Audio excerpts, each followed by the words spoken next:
Number 10. Dracula. The man, the myth, the legend, Vlad the Impaler. This dude was so down bad, he was the inspiration for Dracula.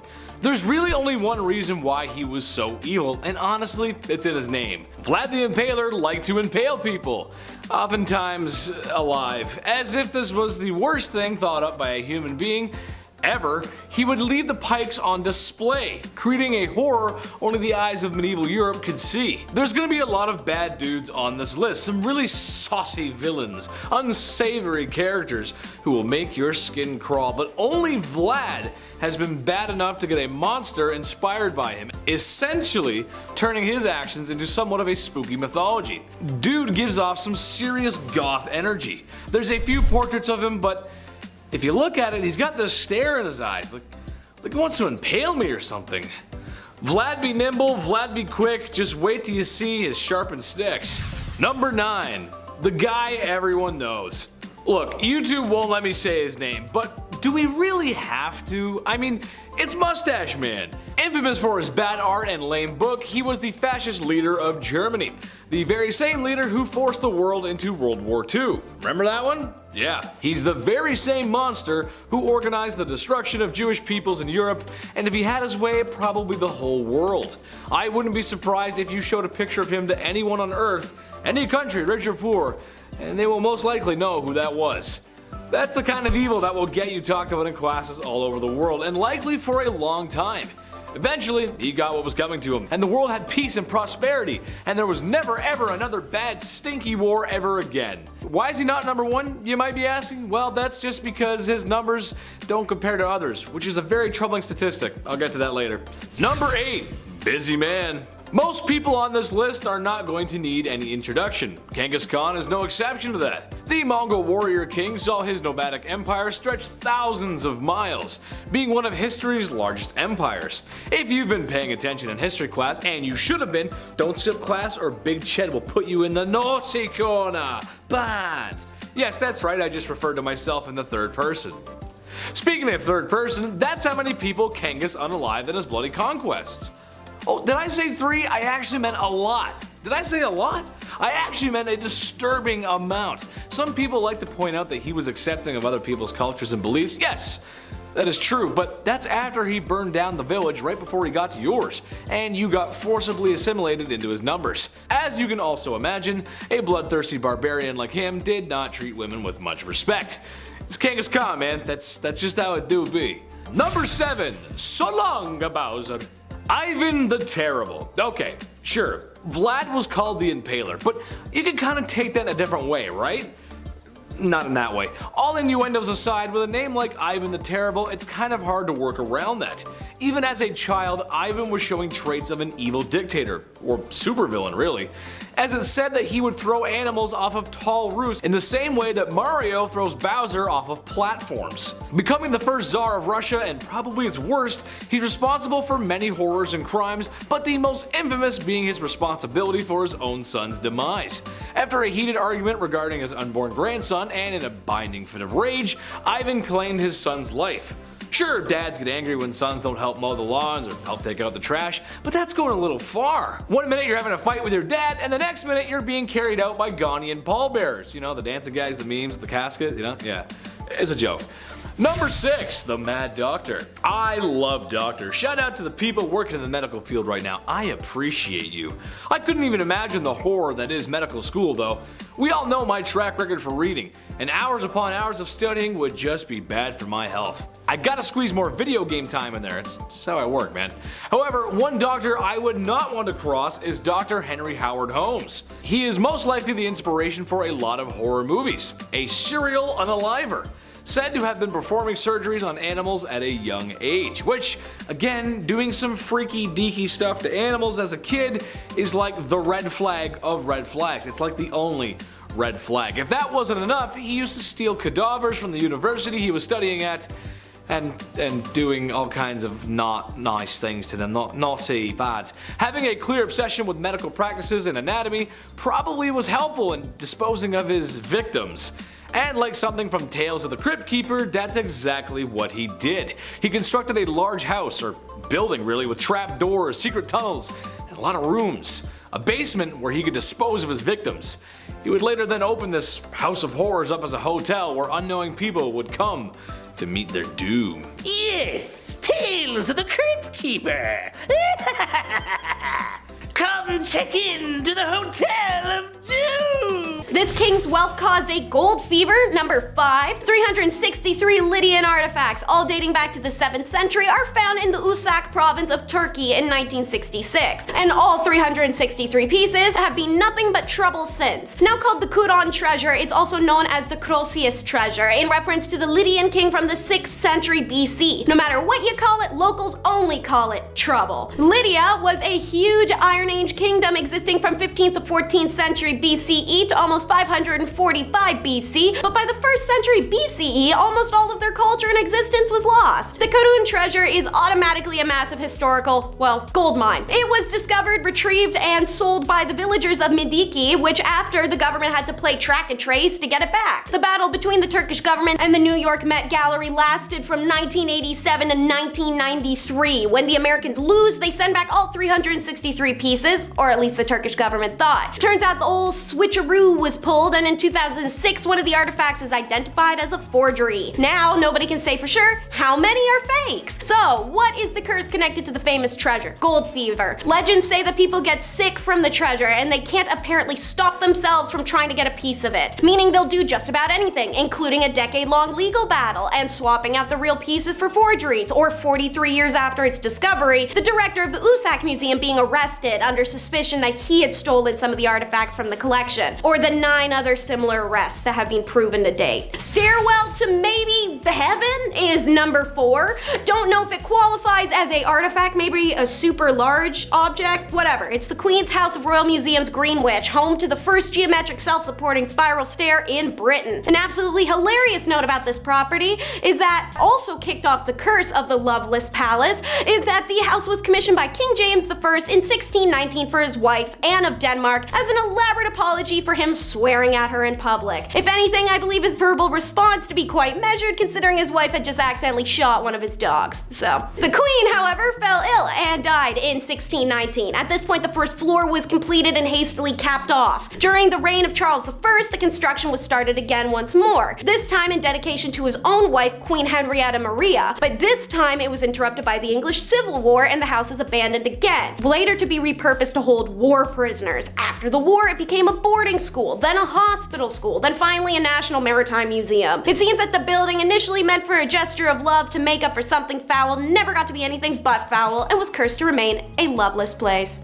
I'd make a Lord of the Rings reference if I knew any. Number 3 is the Stolen Ring. Once upon a time in 4th century AD, Roman nobleman Sylvanus was stationed in Gloucestershire, England. The whole phrase is when in Rome, so Sylvie must have taken that mindset and applied it to when in Gloucestershire because he chose to go to the elaborate baths dedicated to the Celtic god Nodens, a deity associated with healing, hunting, and dogs, a real man's man. When Sylvie was at the temple, he took off his gold ring and left it on the side of the pool with his belongings, where it was stolen from him. Sylvie believed that it was Senecaneus who stole it, as he was the only other person there at the time. Instead of going, yo buddy, hand it over, Sylvie, super casual and laid back, goes to the Nodens temple and prepares a lead curse tablet which he inscribed with, "For the god Nodens, Sylvianus has lost a ring and has donated 1/2 its worth to Nodens. Among those names, Senecaneus permit no good health until it is returned to the temple of Nodens." Both this ring and this tablet are found separately in history, yet it's in 1929, archaeologist Sir Mortimer Wheeler saw a connection between the two. While it can't be entirely confirmed, however, Seni is an unusually specific name and the close dates of the artifacts seem to support the theory. So, just to double check, Wheeler asked his friend J.R.R. Tolkien to help clarify what obscure god Nodens was and what role he might have played in History of the Ring. As a result, it's believed that the ring of Senecarneus was the inspiration for the ring in The Hobbit. Number 2 has got to be my favorite. It's the cat fur rug. That's right, a cat fur rug with a picture of a cat on it, all gift wrapped up around a mummified foot. Doesn't that sound like a real treat? This rug is sometimes referred to as the sacred cat rug and has the title of the oldest rug in the world. But aside from being ancient, not much else is known, as this artifact was purchased from treasure hunters who had plundered multiple sites without rhyme or reason, losing valuable excavation opportunities. When it was bought in 1913, the 2,400-year-old rug had a mummified human foot wrapped inside of it. The relation between this mummified foot and the cat hair rug is completely unknown. The rug, having come from Egypt, is believed to have been removed from a royal tomb or a royal temple, however, and it may have had a ritualistic purpose, especially given the not so subtle worship of cats found in ancient Egypt. The loom weaved fur and the image on the rug are that of an African wildcat, but it's the curse that really makes things spicy. A papyrus inscription had allegedly come with the rug, but like the foot and who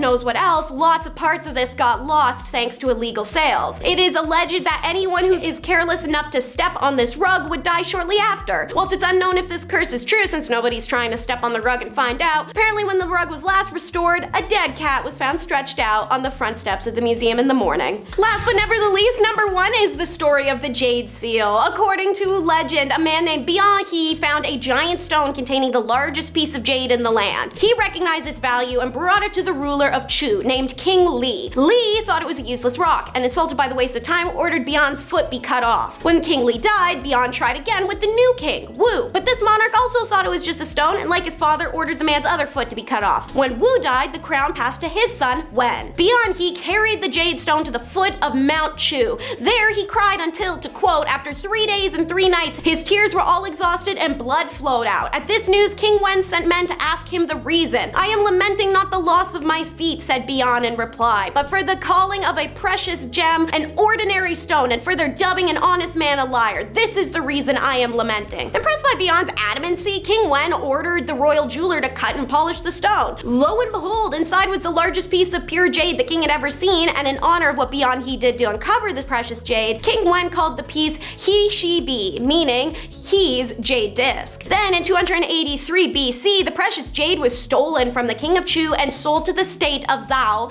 and the king of Qin offered Zhao 15 cities for the jade. King of Zhao realized it was a trap and steals the jade back from the Qin, but the Qin dynasty would have its revenge. So in 221 BC, Qin Shi Huang conquered the 6 warring states, including Zhao. Victorious, Qin ordered the jade to be carved so the most fantastic piece of jade would forever serve as the Qin imperial seal. Legend has it that the jade was inscribed with the words, "Having received the mandate of heaven, may the emperor lead a long and prosperous life." And since that moment it was carved, it is being cursed. From 221 BC onward, the heirloom seal of the realm passed from emperor to emperor. But when the Ming dynasty came into power in 1368, it had vanished. There are several theories as to what happened to the seal, and every now and then someone claims to have found it, but nothing's been confirmed thus far. Kicking off our list at number 10, Princess Diana. We'll start with a tragedy right off the gate. Here we go. Prince Charles, the oldest son of the Queen, he straight up admitted to having an affair with Camilla right before his divorce from his first wife, Princess Diana.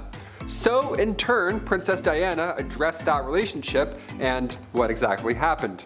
During that famous 1995 interview with BBC, she couldn't have said it better if I'm being honest myself. Diana said, very confidently, "Well, there were 3 of us in this marriage, so it was a bit crowded." That's a Princess Diana roast, folks. Oh no! Yeah, Princess Diana, she's full of roasts apparently.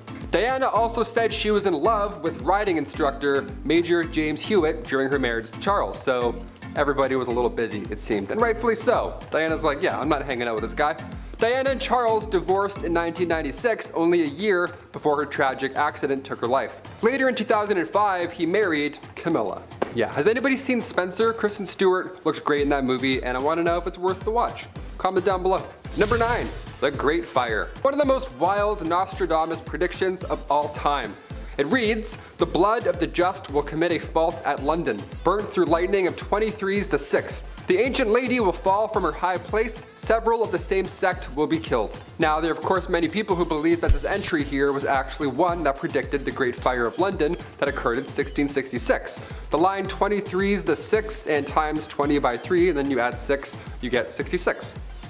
Right? Quick math. But most importantly, it may also mention London and the royal family. And in real life, this fire did affect them as well. Also, it is said by many that the reference to the lady here is another term for the kingdom, the lady. This means that Nostradamus was predicting, maybe, that the kingdom was going to fall as a result of the Great Fire. So, yeah, he kind of nailed it. I don't know. Number 8, King James. Not to be confused with LeBron James, although he's a pretty good king as well. He's alright, that fellow. This is a different king. In an official 16th century medical book, the actual medical advice at one point was to not bathe. Don't do it or else you're a sinner, I guess. Use not baths or stews, nor sweat too much, for all openeth of the pores of a man's body, and maketh the venomous air to enter, and for to infect the blood. First of all, what? What did you just say? Why is every shred of medical knowledge from the past always written in riddles, like it's a Harry Potter spell? You know what I mean? God forbid you have bronchitis in the 16th century. A doctor is like, yes, just a flower petal, we'll fix that. Doctor with one of these comes in? No way, not listening to that guy. They thought that taking a bath would make you sick, so King James IV, apparently he never took a bath. And his hygiene was so bad that he would sometimes pass on lice to others just by walking by them. He would walk by and they'd be like, ugh. Guy's got Steven Tyler's hair. What is that? Like, can we cut it if it's infected with gross? Can we just, maybe a bald king? How does a bald king sound? Number 7, King Rudolph II. The Holy Roman Emperor from 1552. He was known as a collector of sorts. These royals, they like to collect things. They like to spend their money on weird things. Some princes collect stamps, others collect zoo animals. See, his castle was home to lions, tigers, and orangutans, so good luck getting a full 8 hours of sleep, my friends. He also collected human artifacts, this royal, so that's a bit odd to collect when you're a royal. Imagine having company over, you're like, yeah, watch the lion crap, and also don't mind the jars of eyes. Do you want a drink? Let me get you a drink. King Rudolph II, okay, he's quite important in history, obviously. He supported the scientific revolution a lot, and he also poured tons of money into astrology, so he was into cool stuff. Number 6, Prince Harry costume party. YouTube doesn't like when I say some words, specifically a word that rhymes with Yahtzee. But with this being one of the biggest scandals, I have to bring it up, I have to mention it. The Duke was also referred to as a bad boy, but just how deep did these incidents cut? Was he like topless on a beach and he's bad, or was he dressed up as something horrible at a Halloween party? It was the latter. Before he settled down with Meghan in 2018, Harry had to issue a public apology in 2005 because, whoops, somebody got photos from that party. Did the royal dress up as the Beast from Beauty and the Beast? No. Did he dress up like a witch? No, it would have been fun, but no. Photos leaked of him wearing a World War II German soldier outfit. Can't say much here, but it was even equipped with a specific armband. Yeah, we can't show you either, but you get what I'm saying. This was a not great time. It was poor taste. He could have dressed up in any way. He's a royal, and he does this instead. I don't know, it's very off-putting. Harry said afterwards, quote, "I am very sorry if I caused any offense or embarrassment to anyone," end quote. Wow, he really meant that one. Really came from the heart, that apology. It was a poor choice of costume, and I apologize, he says. Okay. Number 5 is Charles the Mad. There's many crazy rulers named Charles. Maybe it should have been written off as a royal name at this point. But this Charles may have been mad because of schizophrenia, which nobody in his time would have understood or treated accurately. Honestly, much of the same can be said for multiple rulers on the list, as their afflictions were caused by mental illnesses and not always by the fact their parents were also their aunt and uncle. Charles didn't really become crazy at any given point, rather grew into it. He believed he was made of glass, liable to shatter at any moment. To prevent himself from shattering, the king had iron rods sewn into his clothing, the world's first Iron Man, so suck it, Tony Stark. In 1392, Charles attempted to kill his own friend and then got confused as to what was happening while he did it. Coming to, he thought someone else had jumped his friend, so he took an army after the supposed perpetrator. Then he falls back into the same weird state he was in when he tried to kill his friend in the first place and cuts down 4 of his own men. The others have to drag their king from the horse to get him to stop, at which point he enters a catatonic state and has to be wheeled back to the castle in a cart. They concluded that he was probably just under a lot of stress, as it was the first time Charles had really shown signs of not being totally right in the head. In the following years, Charles would go through episodes of forgetting people's names, including his own, and the fact he was king, when he wasn't running through his castle pretending to be a wolf and howling at people. He was later removed from power for acting insane, but not dethroned, since Charles the Mad lived for some 30 years after his first fit of the crazies, while his brother started a civil war for his throne. Number 4 is the Zhengdi Emperor. This Ming Dynasty ruler is one of their most notorious. Unfortunately, not for good reasons to end up on this list. Speaking of, if you're enjoying, maybe take a second to subscribe to The Hive to stay up to date, because we have plenty more lists like this. The Zhengdi Emperor was renowned for both his foolishness and his cruelty, despite making some major campaign and political decisions that benefited his country. When he wasn't, well,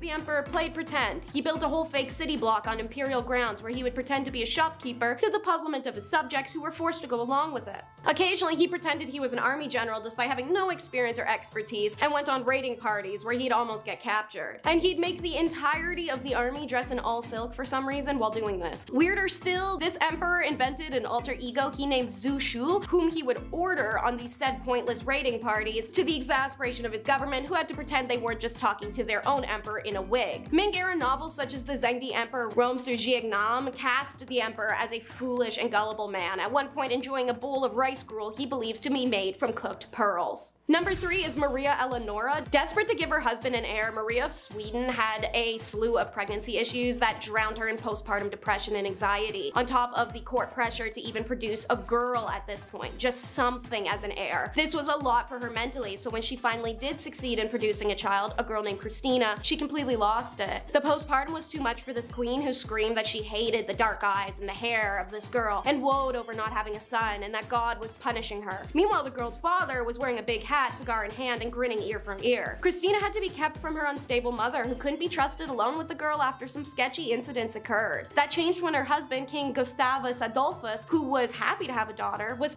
battle less than 2 years later. Maria Eleonora responded with hysterical grieving. She shrieked in despair. She was inconsolable, lamenting her cruel fate to be robbed of the light of her life while they were still both so young. That grief, however, included keeping her husband's body above ground for 18 months so she could periodically touch it, cuddle it, and kiss it, you name it. All the while, she made Christina sleep under a golden casket that contained her father's heart. But their relationship improved after that, and miraculously, Christina grew up to be a functioning woman and queen. Number 2 is Mustafa of Turkey. This is one where crazy can't be blamed on the dude himself or the parents being siblings, but rather the classic Sultan tradition of locking the royal family away in cages to keep them from usurping the throne. Mustafa I was locked in said gilded cage for 10 years and was actually spared the usual fate of death by his elder brother Ahmed. After his brother died heirless, Mustafa's released from his golden cage, but then he's sent back just a few months later when his brother's son took the throne instead. Apparently, Mustafa was very neurotic from living in fear of sudden death while locked in a box for 14 years. When his nephew was in a coup just after 4 years later in 1622, Mustafa was once again dragged from the safety of his cage to have the crown plopped on his head. He was frequently found running through the palace, knocking on doors and screaming for his dead nephew to come back and rule Turkey again. Many doctors treated Mustafa, but his condition only worsened. He was often seen talking to imaginary people and fed coins to fish and birds. What completely convinced the viziers that something was off was when, during a court meeting, Mustafa yanked on their beards and tossed off their turbans as part of a fit. He was dethroned after 3 months of rule because he refused to bed a woman, and concerns for an heir flourished. That, and he was nuts. Number 1 is George III, who made it 28 years before he was first hit with his mental illness in 1788, which we now believe to be a case of acute porphyria, anxiety, hallucinations, severe pain, nausea, vomiting, palpitations, high blood pressure, numbness, muscle weakness, brown or red urine, and blindness are some of these diseases' many symptoms, and they were ones all found in this wacky king. I said it first hit in 1788, and it hit hard. The king was gibbering for hours on end and foaming at the mouth. Symptoms deemed serious enough for a bill to be drawn up in Parliament for his son, George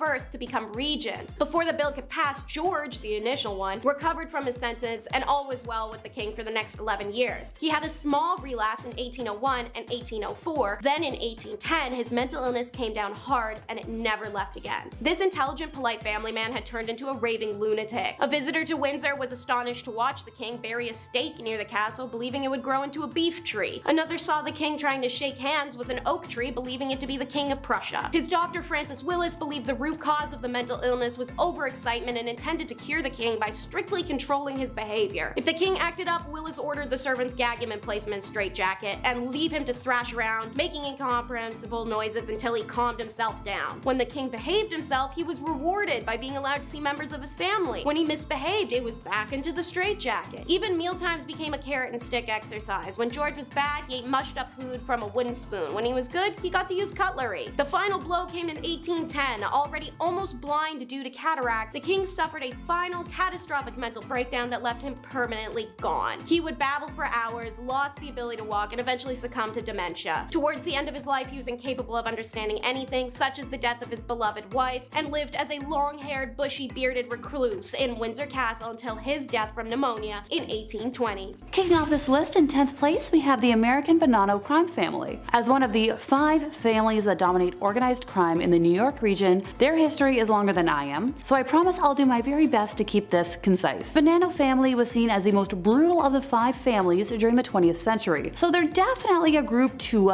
steer clear of. The origins of this crime family can be traced back to the town of Castellammare del Golfo, located in the province of Trapani, Sicily. Their boss Giuseppe Pepe Bonanno and his older brother and advisor Stefano. I'm not Italian, but I'm trying my best. The clan's strongest ally was the leader of the Magaddino clan, Stefano Magaddino, the brother of Joseph's maternal grandmother. During the 1900s, the two clans feuded with Felice Buccellato, the boss of the Buccellato clan. In 1902, Stefano arrived in New York and became a powerful member of the Castellammarese clan. After the deaths of Stefano and Giuseppe, their younger brother, Salvatore, took revenge by killing members of the Buccellatos. In 1903, Salvatore married Catherine Bonventre, and on January 18th of 1905, she gave birth to Joseph Bonanno, the future kingpin of this family. Now, 3 years later, Salvatore moved his family to New York City and began establishing dominance and control in the Castellammarese community of Williamsburg, Brooklyn. Now, while operating in Brooklyn, the leaders were able to secure the criminal organization's future. As of 2017, the family has 110 established members and over 500 associates. They've been responsible for numerous assassinations and accidental deaths over the years, to the point where I spent half an hour today trying to count them and I kept getting lost, and that was with a Red Bull in my system. I'll highlight one thing though: leadership in this mob family mostly changes through the death of a previous leader, and I counted around 20 or so bosses over the years. Power ain't always a great thing. In 9th place we have the House of Borgia. Believed to be the first ever criminal family, they were an Italian Aragonese Spanish noble family who rose to prominence during the Italian Renaissance. During the reign of Pope Alexander VI, formerly known as Rodrigo Borgia, they were suspected of many crimes, including, but not limited to, adultery, incest, simony, theft, bribery, and killings, mostly from the liberal use of arsenic. Now, because of their grasping for power, they meet enemies of the Medici, the Sforza, and the Dominican friar Girolamo Savonarola, amongst others. I promise I'm trying here. The Borgia family stands out in history as being infamously steeped in sin and immorality, and I can see why. Now, going back to that mention of Alexander VI's reign, it is reported that the Borgia hosted orgies in the Vatican Palace. Banquet of Chestnuts being considered one of the most disreputable balls of this kind, with reports of 50 courtesans in attendance for the entertainment of the banquet guests. It is alleged that not only was the Pope present, but also 2 of his children, Lucrezia and Cesare, were. An orgy in the Vatican? I'm just gonna back up here. I'm begging for anyone with a time machine to loan me one so I can view that, because that boggled my mind. I grew up in the Roman Catholic Church. This is just bonkers. Also, yeah, this Pope had kids, something I had to read 5 times to understand. While he was a cardinal, Pope Alexander maintained a long-term illicit relationship with Venosa de Catani, with whom he had 4 children: Giovanni, Cesare, Lucrezia, and Giuffre. Now, Rodrigo also had children by other women, including one daughter with his mistress, Giulia Farnese. Now, speaking of those offspring, Cesare went on to kill Giovanni in hopes of gaining more power within the family, and was successful on that front. Lucrezia was a notorious poisoner, and she became famous for her skill at political intrigue, also the mysterious deaths and disappearances of her husbands. Okay, look, I've got a soft spot for Black Widow killers, okay? In 8th place, we have the Bongo family. Now, while he was 4 years old in 1969, Bobby Bongo woke up on Christmas morning to a heavy metal wrench in a plain brown paper bag under the tree. Later that day, he and his brothers used the wrench to break into a local grocery store and steal pop, making his father, a career criminal who went by the name Rooster, proud. Now, the Bongo family crime spree spanned over 4 generations and crossed multiple states, from Texas to Oregon, beginning in the early 1920s with ancestors who were moonshiners and carnival workers, and involved hundreds of felonies covering just about every genre of lawlessness, from death and sodomy to burglary and insurance fraud. They stole everything, from chickens and cows to lumber and metal, and once broke into a government-run fish hatchery just to gorge themselves on salmon. When the children were barely in middle school, they were already stealing really big trucks. Now, unlike other vicious families on this list, being part of a close, loving, and supportive family is what made them what they are. Granted, nobody in this family was especially bright. They killed people and then would make calls to their mom from the victim's home phone. They once melted a stolen safe with a torch and then tried to spend the burnt money. I feel like y'all get the gist of it. But yeah, that's a heck of a family legacy. In 7th place, we have the beginning of the Mongol Empire. Now, Genghis Khan rose from obscurity in a small corner of the Mongolian steppe to form the largest land empire in history. For the Mongols, the family was the central pillar of society. Now, Genghis's sons and then grandsons extended the empire to reach from the western shores of the Black Sea to the Pacific. The Mongols,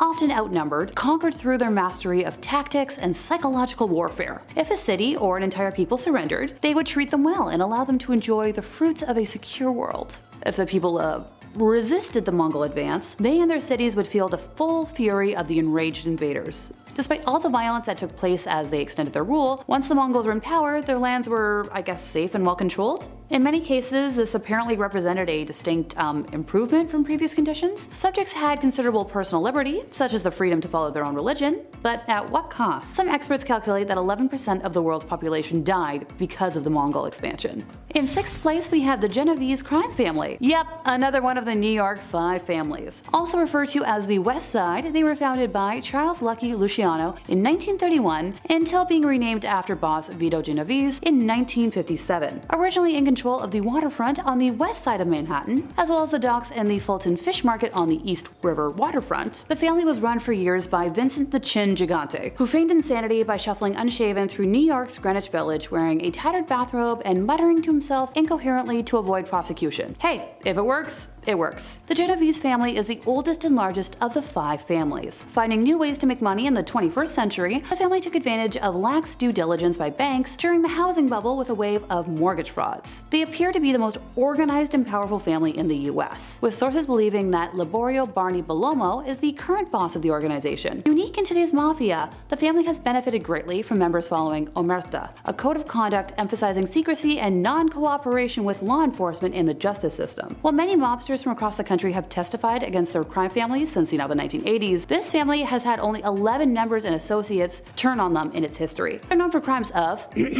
racketeering, killing, labor union infiltration, extortion, illegal gambling, loan sharking, bookmarking, truck hijacking, fraud, women of the night, bribery, and more. Disturbed family number 5 is fairly well known family. It's the Bean Clan. Legend or reality, fact or fiction, we'll never know. But what we do know is endless movies and TV shows have been based on this iconic family, said to have lived in 16th century Scotland. Alexander Sawney Bean was a farm worker, and when escaping some blah blah blah blah, he and his wife decided to hole up in a cave and just never leave it. It was also right after they got married. I call that a honeymoon. Look, honey, next to that stalagmite, we can put the chase. Oh, and next to that bear skeleton, we can put the crib. You can't make much money living in a rocky cave land, so Sawney took to watching out for passersby to rob. Wanting to avoid detection as well, he made the logical jump that instead of wearing a disguise while robbing people, he could just kill them instead. The next logic jump after that was, wow, look at all that available meat. So yeah, the Beans took on a new diet after that, and so did their rapidly growing family. Having birthed 14 children, everyone grew up in the cave together, and then proceeded to produce 32 grandchildren without ever leaving the cave. The amassed Bean clan was said to have killed half a dozen victims at one ambush alone. According to legend though, within 25 years their victim count was somewhere in the thousands. Stories go that they met their end when word of the whack-ass situation reached King James of Scotland, who sent soldiers and bloodhounds to go find and kill the group. Disturbed family number 4 is Fred and Rose West, who were so fundamentally evil that their actions genuinely defy logic. Consider them like Britain's version of the Ken and Barbie killers of Canada, as the stories pretty much mirror one another. A couple that kills beautiful women only after the man has had his way with them, whose first victims are some of their own family members, and like the Ken and Barbie killers, the woman of the partnership is more psychotic and evil of the two, yet receives lighter consequences in public perspective. Between 1967 and 87, Fred and Rose killed 12 women, including their own elder daughters from previous relationships. Fred would dispose of the victims, who were often working girls lured in by Rose, who would assume the role of one herself on Fred's request, by burying them under the garage of the house or in the garden, which he pretended was regular home improvement. In order to afford the supplies needed, Fred and Rose were also frequently stealing and fencing the loot. They are eventually caught when one of their surviving daughters breaks down to a friend about the physical violation she had been experiencing her whole life. Her friend, who inadvertently saves more than just her, tells the police. The West couple had already been questioned by the police multiple times by this point, again similar to Ken and Barbie, and then their backyard was dug up and dozens of bodies were found. Fred, like a little beaver, B-word, takes his life before seeing court, and Rose goes down on 10 charges and life in prison. Disturbed family number 3 is the Colt family. News spread like wildfire in May of 2012 when a 16-person Britain family was revealed to all share DNA. Naturally, all families share DNA, but I'm talking more like really sharing DNA. All but one family member tested positive for homozygosity, aka their parents were siblings or a parent and offspring combo. 4 generations of these relations had gone virtually unnoticed until authorities investigated the clan living in filthy conditions in the isolated bush block of Australia. They had been sent to investigate, I kid you not, due to the fact that local farmers reported a smell of heavy urine and feces coming downwind. Turns out what they smelled were the open buckets that littered the sleeping area from miles away, and it's also a room that held 20 dogs, so. Many of the family spoke unintelligibly, walked in a shuffling fashion, had never used toilet paper, a toothbrush, they couldn't read, they couldn't write, they had fungal infections and rotting teeth. The family patriarch, Tim Colt, fancied himself a traveling minstrel, the frontman for his touring family's band. According to Daily Mail, Tim, who had moved the family between rural Victoria, Western Australia, and Southern Australia to evade detection of the creepy nonsense, had died by the time of the raid.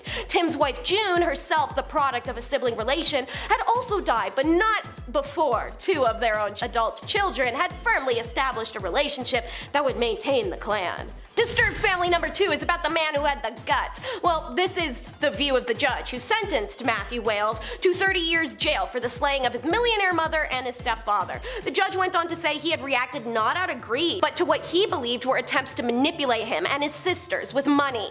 Society killer Matthew Wales seemed to regard himself as a hero for this act, and a psychologist hired to gauge Matthew's mental well-being after his arrest reported that Wales came to believe his mother had dominated him emotionally, physically, and financially all his life. The killings of her and Mr. King represented the ultimate expression of his independence. Matthew's own sisters and biological fathers, after speaking to him, had the impression that their family member thought the family had been done a favor by their mother's death. Matthew had invited his parents into his home for dinner when he laced their soup with powdered blood pressure and migraine tablets, saying he didn't want his mother to feel pain.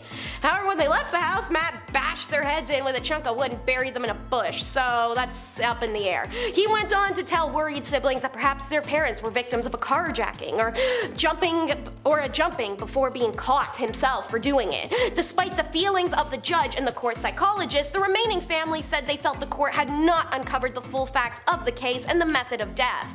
To us, his account was self-serving and based on selfish opportunity and selfish greed. We believe we have a right to the full facts. Disturbed family number 1 is the Philpott. So, Tuesday, April 2nd of 2013, saw a couple sentenced for what the police have called an evil, stupid, and shameful act, as part of a twisted attempt to frame a former lover. This is Mick and May Reed, who alongside a family friend, Paul Mosley, are all convicted of manslaughter for setting their own home ablaze and killing 6 people inside. The purpose of this, as mentioned, was literally revenge on Mick's ex-girlfriend, who escaped the triad relationship wherein she was a prisoner. Mick's plan was to heroically save his family from the fire he set, but that was something that quickly became an impossible feat. And despite this slight hiccup in plans, Mick continued to try and milk the situation. First, he forces May Reed to have adult relations with Paul to keep him silent. Then, Mick exploited public sympathy to raise money for the funerals of the lives lost. He demanded any money left over should be given to his family in Argos vouchers, and he demanded that hundreds of teddy bears that were left outside the burnt out house should be auctioned off and the money given to him. During press conferences, the tearful Mick acted more like an excited child than a grieving parent, reveling in the attention. This is what raises police suspicions, who dive into his record and find charges for an attempted killing and several violations. 2 weeks after the fire, the couple and Paul are arrested. Inside a police-bugged hotel room, they were caught checking their stories with one another before court, and it pretty much sealed the deal. As the jury delivered its verdicts in respect to Philpott, he stood in the dock staring straight ahead with his hands clasped in front of him. He shook his head when the guilty verdicts were read out for him and his wife. She looked down at the floor and fought back tears while clutching a tissue in both hands. They're both monsters. Starting with Daisy and her pearls for number 10. Daisy of Pless was a beloved British princess, like Princess Diana of her time. Unconventional, playful, yet stunningly beautiful, she was highly cultivated in the public eye, but after World War II, it was one of her necklaces that demanded attention, quickly becoming one of the most wanted artifacts of its time. A pearl necklace given to her by her husband Hans, who she had married in 1891. The necklace was 22 feet long and one of the most expensive necklaces in the world. In fact, so expensive it cost a human life, as legend says that the necklace was cursed by the pearl diver who suffocated while collecting them. Maybe it's why she and her husband divorced. Well, not fully, because we know that's partly due to a rumor about Daisy and William II caused by her being the go-between for him and King Edward at the time. Fun side note though, the ex-hubby Hans goes on to marry Clotilde, of whom he has 2 children and 9 years of marriage before they annul, and Clotilde marries her stepson Bolko, the son of Daisy and Hans, and proceeds to give them their only grandchild.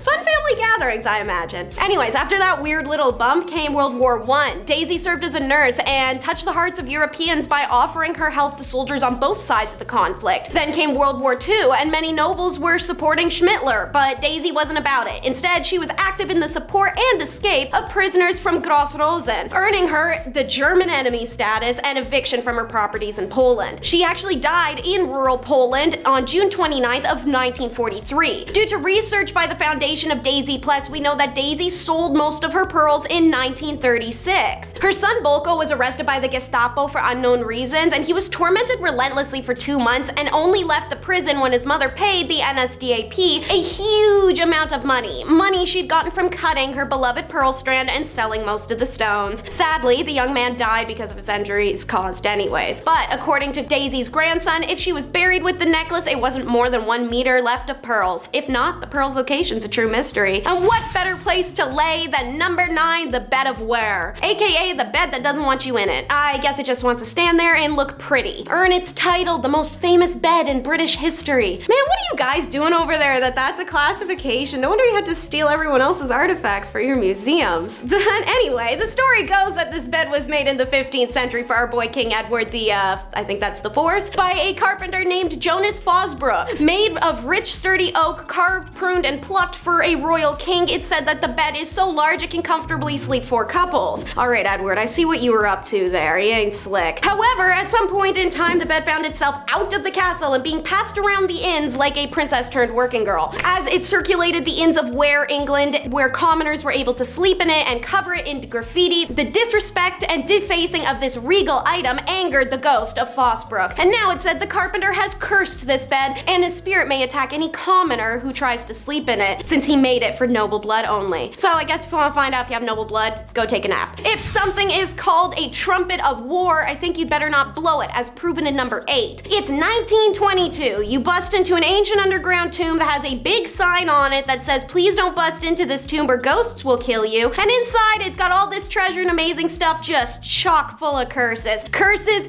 everywhere. But you see 2 big ass bronze horns literally called trumpets of war, and the light bulb that goes off in your head is, I'm gonna play these for the world to hear on BBC radio. Anyways, yeah, these excited dummies decide to take an item that the Egyptians used as an announcement of war and death, and literally a horrific guttural wail of a sound, and play it for the world in 1939 on BBC radio. And it seemed that the universe took that announcement quite seriously, as it was only a couple months after that World War II broke out. Naturally, as the deaths of those on the excavation team were being chalked up to a curse, so was this. Moral of the story, stop touching Tut's stuff and get out of his room. Let's talk about a cursed amethyst for number 7. Shout out to all my amethyst birthstones, call them purple pals. Anyways, this cursed rock starts its life in the temple dedicated to the god Indra in India. Shocker! Seeing as pretty much every cursed gem out there, such as the Hope Diamond or the Kohinoor Diamond, is stolen from India, it's almost like there's a correlation between stealing gems and then the gems becoming death herring spite rocks. Who do you know? Anyways, so a British soldier, Colonel W. Ferris, snatched the stone and his health immediately goes to crap and he suddenly starts to go broke. He dies and the amethyst goes to his son, who then also loses all his money and becomes terminally ill. In an attempt to recover, he sends the stone to his friend to hold onto it, which the friend does do, to, right up until they take their own life and mail it right on back. The stone bounces to 19th century polymath Edward Heron Allen. He was skeptical at first, thus why he accepted the stone when many wouldn't, but regretted that quickly as his luck became unfathomably bad, even extending to family and friends such as a close acquaintance and professional singer who lost her voice one night after visiting and seeing the stone. Heron Allen tried to get rid of it as a result, throwing it in the canal, selling it, but it continuously returned to him. After the birth of his daughter and not wanting to take any risks, he decided to have it stored away in a bank vault inside 7 locked boxes with a note of strict instructions not to remove the amethyst until 33 years after his death, and his daughter could never hold or touch it. Less than a year after his death, however, his daughter donated the amethyst to the Natural History Museum. Next up is all too famous, it's the Terracotta Army, number 6. Many scholars believe that the Terracotta Army was never meant to be seen by the living. For centuries it existed as a myth, but the sudden discovery of a warrior by the farmers seeking groundwater unearthed a literal necropolis, and since then it's been nothing but a curse to those who found it and their community right nearby. Qin Shi Huang feared death and became obsessed with finding the elixir of life. Unfortunately, he thought murk was one of the key ingredients. Instead, it's what kills him in his late 40s. But by this time, he'd long prepared his tomb. It took 36 years and 700,000 workers to create the massive underground bunker that contained over 8,000 terracotta figures. The Chinese government had no intention to open the tomb until scientists can find a way to keep it preserved in the process, but they access and study what they can. Meanwhile, the men who discovered the warriors told Swiss News in 2013 that many of the older people in the village believed that disturbing them would bring misfortune. When the older ones saw these statues of gods and the bronze objects we had dug up, they weren't at all pleased. They said they were part of the local feng shui and that digging them up would do no good to either the village or to us. For the 7 men who encountered the Terracotta Army,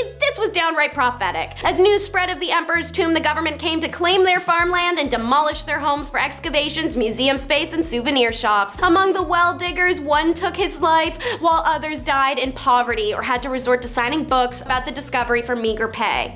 Number 5.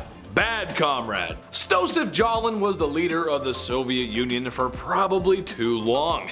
A man who worked his way up the political chain until General Secretary meant leader, which, if you look it up, it's kind of crazy. That itself is a crazy story. He's responsible for a great loss of life. It is estimated in the range of 40 million people. Ooh, yikes. Most spooky evil dudes usually go after an enemy, to someone they consider to not be part of them. He did do this, but a lot of his own people sadly met their ends from the Red Menace too. Organized and deliberate purges of people and famines to starve people. It's safe to say he is and was and always will be one of the worst humans to ever walk the face of the earth. To put it in perspective, Jalin's son was a soldier in World War II, and after being captured by German forces, the Germans thought they had one on the boss. Heck, this was a get out of jail free card, right? Well, when a prisoner trade was proposed by the Germans, Jalin laughed at only how an evil communist could, and denied the trade. His son would later perish in a POW camp shortly after. What a monster. You think you trade with me? Keep him, I don't want.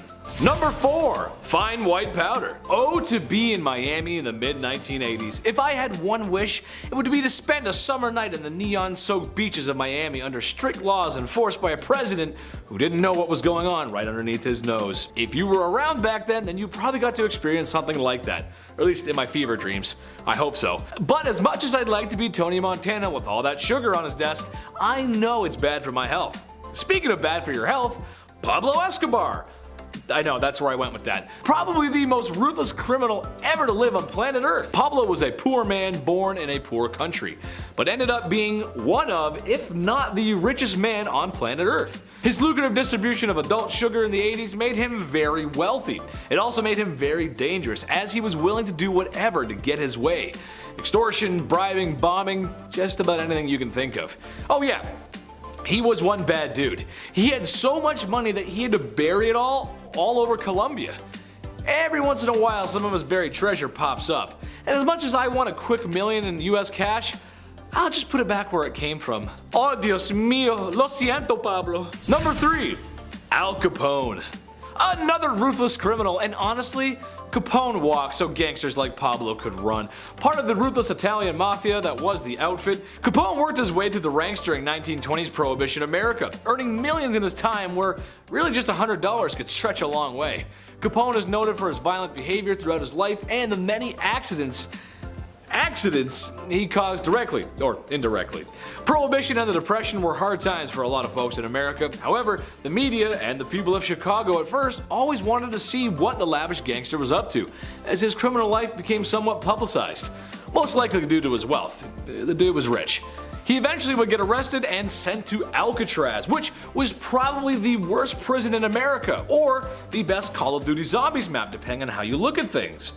I look at things through a Call of Duty way, so Number 2, Gavrilo Princip. That might not be a name that you're familiar with, but it was the man who unalived Franz Ferdinand, which started World War I, which caused World War II, which caused the Cold War, which caused the collapse of Soviet Russia, and it's why you live in a post-war globalist world with markets developing rapidly in the cyber world. Except maybe the whole thing in Ukraine, watch out for that. Kinda crazy to think how all that could come from one wrong turn and a guy seizing an opportunity. But this also means he's kind of responsible, in a way, for all the bad stuff that happened in those times as well. So maybe don't seize the day, I'm not sure. Just don't be ruthless criminals, guys. Watch our videos instead. Although I could blame him for failing my math test in high school. Yeah, we'll go with that. Number 1, Mao Zedong. I'd like to come out here and tell you all about the chairman of China, but that simply is just too hot for TV, and if it's too hot for TV, it's too hot for YouTube. Basically, he was the dictator of communist China and is responsible for many lives lost. It's estimated to be somewhere in the range of 60 to 80 million people. Whoa! Dude was down bad, the definition of down bad, and although many were told to adore him, there's still a great many people who remember the terrible things he's done. From Beijing to Hong Kong, there's not a person around who doesn't know who he is. If being a no good rotten person was an Olympic sport, he would have gold medals coming out of his ears. Number 10 is Eric the 14th. That's a lot of Erics to get to 14, and it's a lot of paranoia in his case. The Swedish king survived 3 years of ruling before he lost his mind, first taking the throne in 1560, and then having his life taken in 1577. In 1563, when the crazy struck, Eric became violent and paranoid, rubbing his nobility and court members the wrong way until he pulled a daring move, imprisoning the Stur's noble family for allegedly plotting against him. However, he quickly came to the conclusion that the incarceration wasn't enough and decided to have them killed instead. Eric himself participates in their grisly deaths, and after their death sentences, Eric wandered outside to the woods and disappeared for 3 days. This led to open conflict between Sweden's nobility and Eric, who was eventually dethroned and imprisoned by his despised half-brother John in 1569.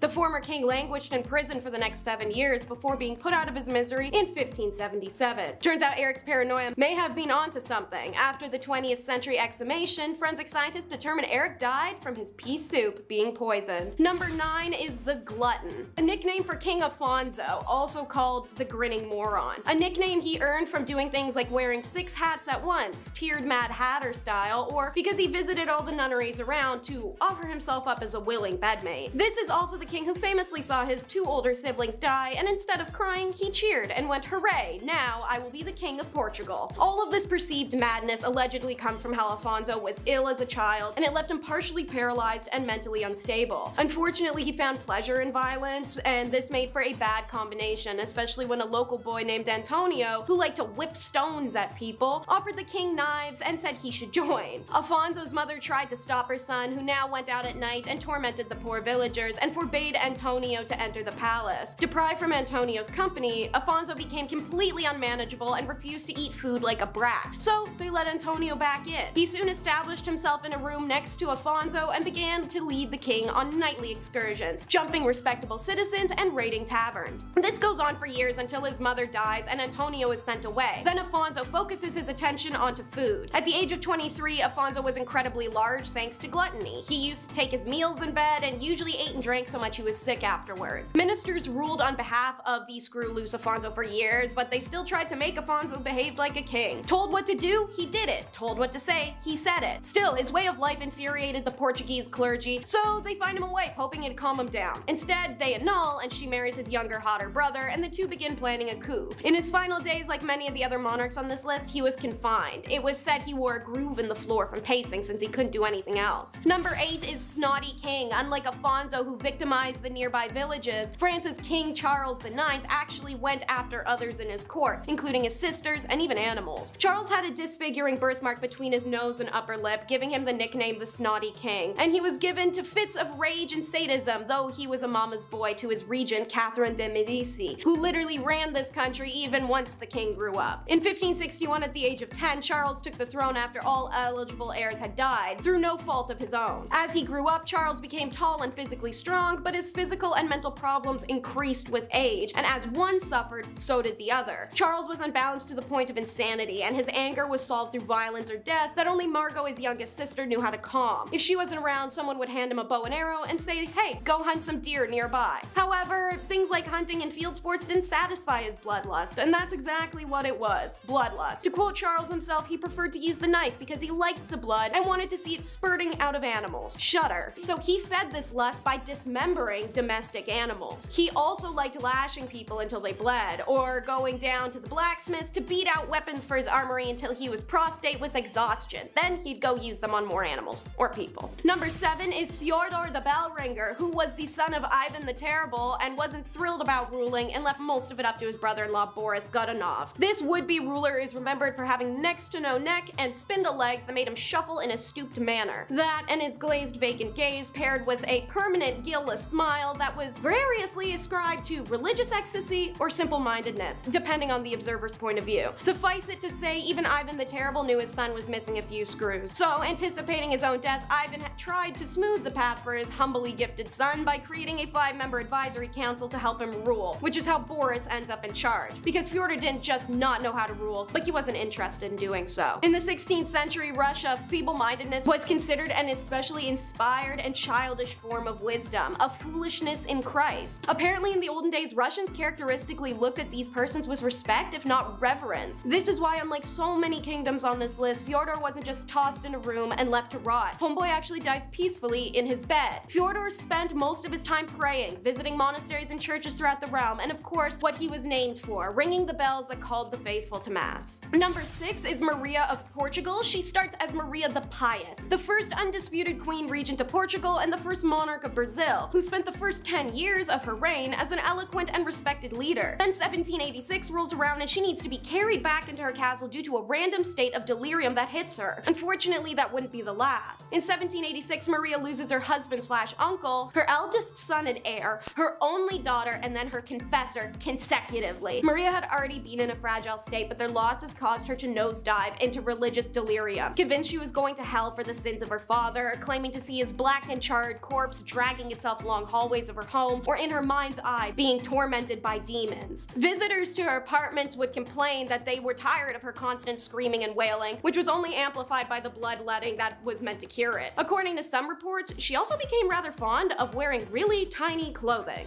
Number 5, King Henry II. This is a quote that people believe was Nostradamus predicting the death of King Henry II, who actually was a personal acquaintance of the prophet himself. That'd be scary. Hey, how do I tell you this? Well, at one point, Nostradamus was seen addressing King Henry II as the most invincible Henry, King of France. Unfortunately, Henry proved to be quite vincible when he met his gruesome death at the age of 40. In the summer of 1559, a terrible jousting accident went awry and it left the king passing away shortly after from sepsis. This is a terrible story, but I told you it because many think that Nostradamus predicted this. The jousting incident saw the king having splinters driven into his eye and his skull by one of his young soldiers. And the Nostradamus quote reads, "The young lion will overcome the older one." Yeah, he's jousting and then the eye, and then it happened. That sucks. Number 4, Prince Charles the Vampire. Now, some of these theories, yeah, they're a bit out there. I didn't make them up. I wish I did, but I didn't. Some believers out there actually think Prince Charles is a vampire, a blood-sucking, flying, turning into a bat-looking vampire. I don't know. Why? Because Prince Charles is related to Vlad the Impaler. You know, that 15th century ruler who inspired the story of Dracula in Transylvania, who we're all pretty sure was a vampire. Now, it's a fun theory that went about, but Prince Charles having a piece of Romania is definitely helping out this case. We kind of believe this. The prince has been conserving forests and he even got property over there, so maybe he's a vampire, maybe not. Maybe he just likes property and castles. And Vlad the Impaler. I heard he's a great lad. A great Vlad. Number 3, shapeshifters. Awesome. I'm not actually Taylor, I'm someone else pretending to be. That's cool. That's why I'm so energetic today. This next theory I wish I could claim for my own again, but it was actually former BBC presenter David Icke. He takes the cake himself. Here we go. He has since revealed himself as a conspiracy theorist, and one that surrounds the royal family had me stunned. Icke and quite a few others claim that the royal family is part of the Illuminati. Yeah, and then all of them earn their power because their human ancestor mated with reptilian aliens. They were clapping alien reptilians. That's how they became royals. That's the trick. You gotta clap some reptilian alien. David says the theory actually explains why royal families are obsessed with keeping their bloodlines clean with other royals. And you know, incest. But the biggest what the part of all this has to be when David told the public that he knows people who have seen royal family members change into reptiles and then back into human form again. Number 2, leaked letters. We'll end with some recent leaked letters. We love those. We love some gossip. We mentioned Princess Diana. Well, we've got more stuff. We've got more tea. In May 2018, the royal wedding, it was thought at the time that Meghan's father was absent because of a heart attack that he suffered days before. But a year or so later, it's revealed that Thomas Markle and the new Duchess weren't as close. There was some drama. There was some beef going on in the family. Thomas spoke out against his own daughter. There was a scandal where Meghan spoke to Oprah, the tell-all that we all watched, and Meghan actually said to her father that if you tell me the truth about what happened, about working with paparazzi, then we can help and get through it. But he wasn't able to do that, and that for me has really resonated. Yeah, if my dad was working with paparazzi, showing them private letters as well, just for clout, I'd be upset too. As if my dad can't even open his iPad without me, let alone leak my letters. Number 1, personal sheet changer. I can't tell if this is the worst thing ever or the best, but it's kept me laughing for months now. Royals have been sweating constantly about other people trying to, you know, take them out, right? It's a scary job. Everyone wants to attack you. I mentioned Boyd Jones on here a few times, that guy that stalked the Queen. It's terrifying. People are terrifying. Boyd Jones would go through the Queen's drawers and, you know, big ooh. So historically, the royal family would try their best to anticipate any and all attacks. Be as safe as you can be, right? Of course. Like the kissing sheets, for example. Oh, have you heard about these kissing sheets, this royal position? A great deal of monarchs hired taste testers to make sure nobody poisoned them, that's normal. But they also had a guy who would get tucked in the king's sheets. I would much rather have the latter, know what I mean? King Henry VIII hired somebody to make sure the bed wasn't poisoned. So you were required to make the king's bed every morning, but you also had to rub all the sheets down everywhere before bedtime. You'd have to kiss the bed sheets to make sure they weren't poisoned. Yeah, sleep tight. I'll sleep here, boss. Here we go. Don't mind the old medieval dad breath all over your pillows. You're safe for the night. That's so gross. I can't even sleep in a hotel sometimes, let alone some dude. Mwah, mwah, mwah, mwah. Mwah, mwah. I'm like, what are you doing? Get this guy out of here. Why is he kissing my bed? Clothes as well. That was also touched. Maybe not kissed, but it was for sure touched. Guys wearing my clothes in my bed, kissing my sheets? No way. I think I'd rather get poisoned. Take my jeans off. Get out of there. Shh, no spoilers. Anyways, disturbed family number 10 will be the Ditlows. This is actually far more recent than you may be expecting, hitting the news headlines in March of 2022. But the nightmare began 6 years before that, when a Polish woman was smuggled into the UK on a minibus under the promise of starting a new life in the country after losing both of her parents. The woman, unnamed but mentioned to be in her 40s, was given this invitation by Isabella Ditlow and her husband Andreas. She was under the impression she'd be a paid caregiver to Isabella so that her adult children Susanna and Camille could go off to college. Police said the victim worked for the family on the outskirts of Birmingham and Enfield for more than 5 years, in conditions that amounted to modern forced labor. She would do grueling tasks for hours on end, 7 days a week, unpaid, barely fed, forced to sleep in a shed without a bathroom or a shower to clean herself, let alone having a blanket. Police later stated she also was kept isolated, not allowed to use the phone or contact any family, and that her Polish identification card was kept from her, which was the only documentation she had.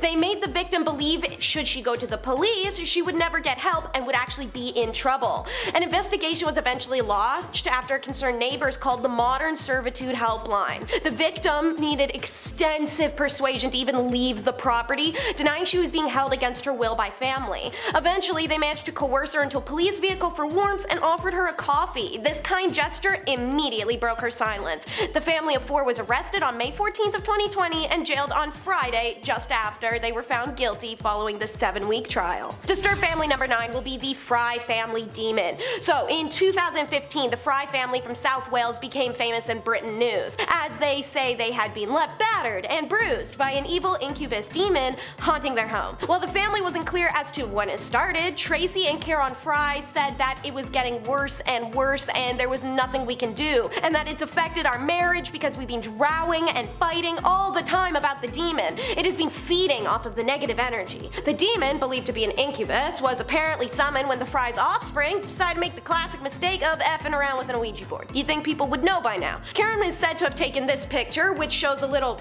blue-faced ghost demon thing with a tail. Kinda looks like a well-placed doll to me, but hey, I wasn't there, I can't know. By the time their story hit the print, the Frys had already paid over £100 for a ghost expert to come in and investigate after the ghost allegedly told one of the Frys that it was going to slit your parents' throats. Ghost investigator Robert Amor, armed with a Bible, crucifix, and a lot of confidence, has since forbid the family from using the upstairs rooms due to the fact you can, quote, feel the evilness in the rooms. Apparently the family's own cats could have just told them that because they'd been allegedly avoiding those spaces since activity started. Disturbed family number 8 is the White House Farms tragedy. So, August 14th, 1985, the bodies of Neville and June Bamber are found with their adopted daughter Sheila and her family deceased in the Essex farmhouse. Tragically, the placement of the hand arm used and the entry wounds painted an image of a family member going rogue before taking their own life. At first, police believed this to be the case. Sheila had been immensely troubled in her life and was diagnosed with schizophrenia, so it was assumed she'd maybe gone off her medications. Weeks go by and the remaining family member, 24-year-old adopted son Jeremy Bamber, plays the role of a grieving man until his ex-girlfriend hits up the police with some concerning news. She believes Jeremy, who said he was miles away from home when the deaths took place, had done it and framed his adoptive sister. The police look back over the evidence and realize because of the silencer's length that was found on the hand arm, Sheila actually wouldn't have been able to hold it and take her own life. The red flag is now raised. Jeremy's promptly arrested. It turns out it was all for inheritance money. Jeremy was not only after his adoptive parents' life insurance, but his sister's as well, and by eliminating her entire family unit as well as their own, Jeremy would be the sole beneficiary to a 6-figure fortune and multiple properties. He was arrested and charged for the 5 deaths in October of 1986. Disturbed family number 7 is Scandalous Seymours. We talked about this messy family in the recent Bumblebee video, Top 10 Repulsive Queens with Disturbing Reputations. If you end up enjoying this video, I encourage you to check that one out next, and maybe while you're at it, subscribe to The Hive to keep up to date on our regularly posted content. Jane Seymour has the most recognizable name in the family, thanks to Henry VIII and the fact that she is the only one of his wives he ever truly loved. However, her dad and brother were complete nightmares.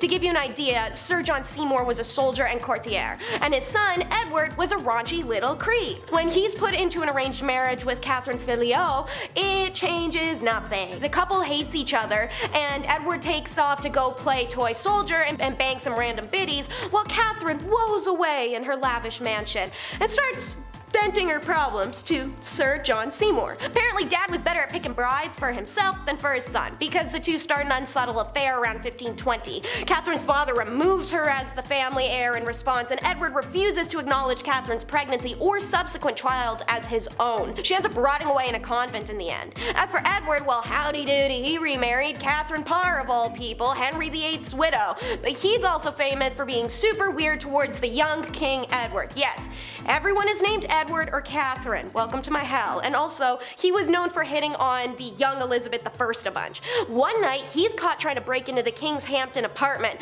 because he accidentally popped one of Edward's dogs. Nobody is sure what he was trying to do, whether it was abduct, kill, or try to impress the juvenile king with a cool hand arm to win more brownie points. It doesn't matter, because Edward Seymour is put to death the next day. Disturbed family member number 6 is the North Shields, aka a death cult, but one of those ones that upheld the whole oh, we're a family thing, so I'm counting it. They were led by a vengeful, violent, and brutal individual named Zahid Zaman, who pulled the Trailer Park Boys move of pretending to need a wheelchair when he didn't, and was thought to be a harmless, disabled man in his council estate in Tyne and Wear. He was a regular at charity events with local politicians, and even once refused a reward for returning a lost dog to its owner. But the reality was, he was a callous and uncaring man with a quick temper, berating and harming his group of girlfriends. Regardless, he managed to move move all 3 women into his house and conduct adulterous relationships with 2 of them simultaneously, holding their attention with tales of rapture, the occult, God's glory, and your other usual culty mumbo jumbo. This is also how they meet Jimmy Prout, a father of 2 down on his luck after succumbing to substance addiction. Together, the 3 women and Zahid torment Jimmy with regular beatings for weeks on end. He even posted his bruised body on Facebook in a cry for help. The group chiseled out his teeth, forced him to have adult engagements with animals, and even went so far as to cut off one of his, force him to eat it. In February of 2016, Jimmy is killed by Ann Corbett and Zahid as Myra Wood and Kay Rathwood stand back and watch. After his body was found, it was an easy paper trail back to the cult family, who were all subsequently charged. That's a long enough list, thanks. In 5th place, we have the Ptolemies of ancient Egypt. They ruled between 305 to 30 BC and are responsible for such a long list of mysterious deaths that I had no choice but to include them on today's list. While they ruled Egypt, they were actually of Greek descent and Greek speaking, but adopted the traditional practice of Egyptian rulers that married their siblings or close family members. They viewed family members as a fight to the death, where you constantly try to eliminate your closest relatives before they did it to you. Oh, and since the men in this dynasty were all literally named Ptolemy, but the whatever number, I'll just be referring to them by P and their number to avoid getting confused. Ready? P the Fourth killed his mother, who had previously killed her mother because he was having an affair with her mother. Don't worry, that statement originally confused me as well, but it's only going downhill from here. He then married his sister Arsinoe III, who was immediately killed after her husband/brother's death. Her son, P the Fifth, had his mother's killers ripped to pieces by a mob. P the Seventh was either killed by his uncle or his father, we're not quite sure which one's which. P the Eighth married Cleopatra II, but began an affair with her daughter, Cleopatra III. He had his son cut into pieces and then sent them to his mother, Cleopatra II. His daughter killed her sister, Cleopatra IV. P the Ninth tried to kill his mother, Cleopatra III, and then married first one, and then another sister, both called Cleopatra. I thought my life was rough because I sadly share a name with, a stupid Amazon gizmo, but at least I'm not surrounded by a million people with one of 2 names. P the 10th married the daughter of P the 9th, Berenice III. P the 11th also married Berenice III, who was either his sister or his mother or both. However, after 19 days of marriage, he had her killed and was promptly torn to pieces by an enraged Greek mob. I'll stick with my dysfunctional family. Thanks, I like not being killed or marrying my brother. In 4th place, we have the Gonzalez sisters. Now, the 4 Gonzalez sisters ran a successful brothel business from 1945 until the police closed it down in 1964. The women who worked for the sisters often did not do so voluntarily. The Gonzalez family had kidnapped some, while others had answered advertisements for housemaids. When the women arrived at the brothel, the sisters would often force heroin on those who were reluctant to provide the services that the sisters demanded. Sadly, when the girls became unable or reluctant to work and satisfy their clients, the sisters killed them. If the client turned up with a lot of money, he too might end up dead with his cash stolen. When the police raided the property, they found the bodies of 80 women and 11 men. Now, there were probably many more victims that they just couldn't find. The Mexican court sentenced the sisters to 40 years in prison. Fun fact, Guinness World Records has named them the most prolific death partnership. In 3rd place, we have the Scottish Bean Clan. While that might sound like some kind of yummy dish, this sadly isn't a recipe channel. They were a 45-member clan in Scotland in the 16th century that killed and feasted on over 1,000 people over 25 years. Now, according to legend, Bean and his clan members were eventually caught by a search party sent by King James VI and executed for their heinous crimes. Alexander Bean was born in East Lothian during the 16th century, where he eventually met a vicious woman named Black Agnes Douglas, who shared his inclinations and was accused of being a witch. After some robbing and the consumption of one of their victims, the couple ended up at a coastal cave in Banane Head between Girvan and Ballantrae. The cave was 200 yards deep, and the entrance was blocked by water during high tide, so the couple was able to live there undiscovered for some 25 years. Sonny and Agnes produced 6 daughters, 8 sons, 14 granddaughters, and 18 grandsons. And yep, the grandchildren were products of keeping it in the family, if you catch my drift. This clan thrived by laying careful ambushes at night to rob and end individuals or small groups, bringing the bodies back to their cave where the corpses were dismembered for dinner. They pickled the leftovers in barrels and discarded what they didn't need, which would sometimes wash up on nearby beaches. This strategy was used to help conceal their crimes and lead villagers to believe animals who were attacking travelers. The body parts and disappearances did not go completely unnoticed by the local villagers, but the clan stayed in their cave by day and took their victims at night, so most villagers were unaware of their existence. The clan was eventually captured alive and executed without trial, as people saw them as, subhuman and unfit for one. Sonny and his fellow men had their genitalia cut off and thrown into fires, their hand and feet severed before being left to die. Agnes and the rest of the women were tied to stakes and burned alive, which makes sense for the time period. In second place, we have the Gang of Amazons. Inessa, along with her husband Roman Podkavev and daughters Victoria and Anastasia, officially began their death spree in 2008, until they were apprehended in 2013, but some outlying deaths date back to 1998. Now, beginning on February 17th of 2008, in Aksai, the family ended Mikhail Zlindev, head of Information Security Department of the State Control Service, and his wife in their home. While we know how they killed them, I can't describe the implements used other than saying one is traditionally used for chopping veggies and the other one makes a kaboom noise. Later that year, in July, in the same region but on the highway, the posse used that kaboom device again to derail a vehicle containing Rostovitz Alexei Sazonov and Julia Vasileya, ending the life of one and seriously wounding the other. The family stole a purse with a driver's license and a passport. On March 10th of 2009, in the outskirts of Novocherkassk, the family broke into a house and killed the 2 residents who lived there. They first kaboomed them, and before finishing them off with that cooking utensil I mentioned before. The family took passports, a laptop, a camera, women's boots, and a man's jacket. In July of that same year, the family overpowered and kaboomed Lieutenant Colonel Dmitry Shudakov, his wife, and their son while they were parked on the shoulder of the road, while their daughter Veronica was impaled 37 times. They didn't strike again until 2010, when they gouged out the eyes of 2 young women before taking their lives. On September 19th of 2012 in Novocherkassk, the family killed 26-year-old Vladimir Mendrik and 22-year-old Vasily Kempforin, 2 employees of a private security company who responded to alarms going off at a local dental clinic. The family took the security guard's service weapons. Alright, that's enough from this family. They were eventually apprehended and viewed their crimes as nothing wrong, just another day at the office. I'll stick with my happy office, thanks. In first place, we have the Bender family. While they have a popular moniker as well,